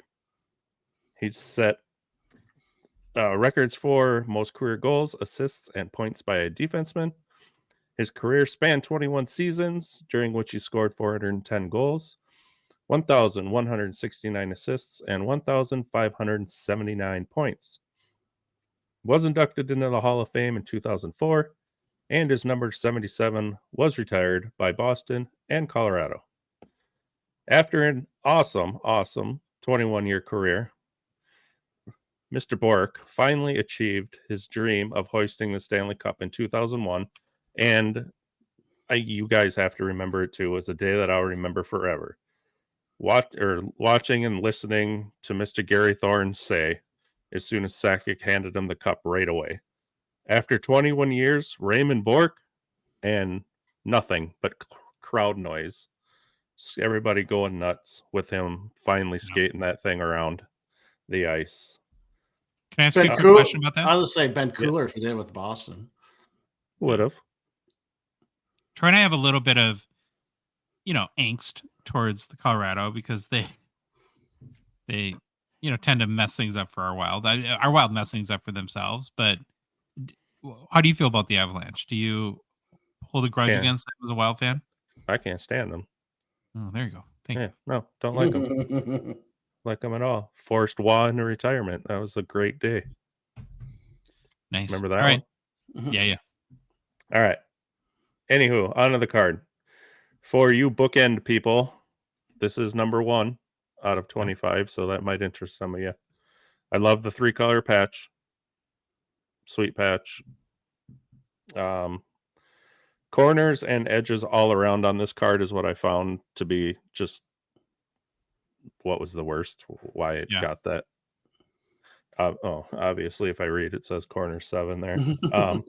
Only BGS graded copy of this card. Last sale was March 16th of 2024 for $275, and the current bid is $110 US. Okay, I have a question for you guys on this card. So, a lot of people get sort of fuddy-duddy about like the auto that if it encroaches into the patch window or it kind of goes off the bottom. It seems like he got a little out of control. His auto on this one. Does that bother you guys or no? I would prefer it not to, but it does. I will still have the card. I also want to say something else. Ray Bourque, probably the nicest guy ever. Really? No, but I don't want to get yelled at anymore. After he said he wasn't nice. Because to be honest, I've never met him, so kind of a jerk move by me to say that. But we get a lot of anecdotal evidence about Mr. Bourque. But again, I don't like the guy said that comment. He said stop spreading propaganda. So nicest guy. Well, what I love about the comment, I don't know if it's the same guy, but every time Ray Bourque comes up, we get a comment. First thing out of Troy's mouth, it's Ray Bourque's meat. No, he's nice. I have no. I mean, I shouldn't say anything. I've never met him. Point taken. I haven't met him either. But and if you care, I really don't mind the auto. Oh yeah, you're here too. Sorry, the patch is so amazing that the bear. It's the bear.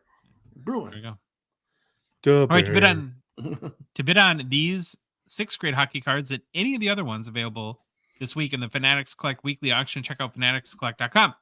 On to personal pickups, Troy, you have 0 personal. Louis, you have 0.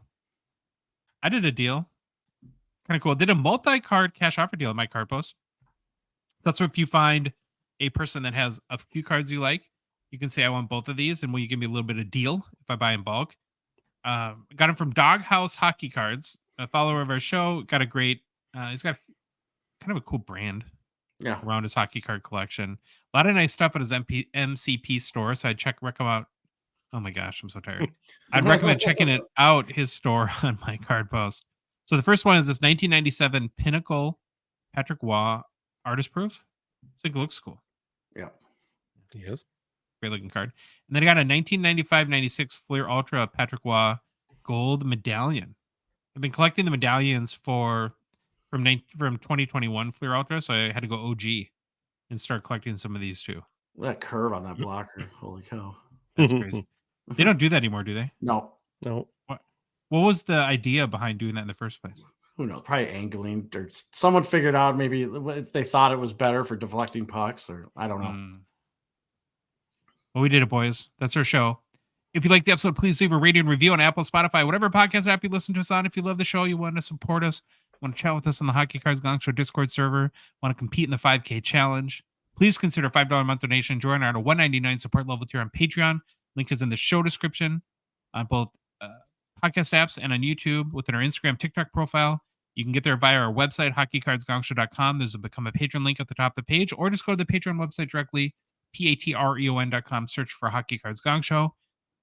Newsflash, breaking news. We're on social media. Follow us on Instagram, Facebook, TikTok, Twitter, and YouTube. And boys, the Hockey Cards Gongshow podcast is a production of Dollar Box Ventures LLC. Louis disappeared. Perfect timing. Bye. Louis, way to do it, Troy. Huh? Yeah, you did it for him. Good job. Bye.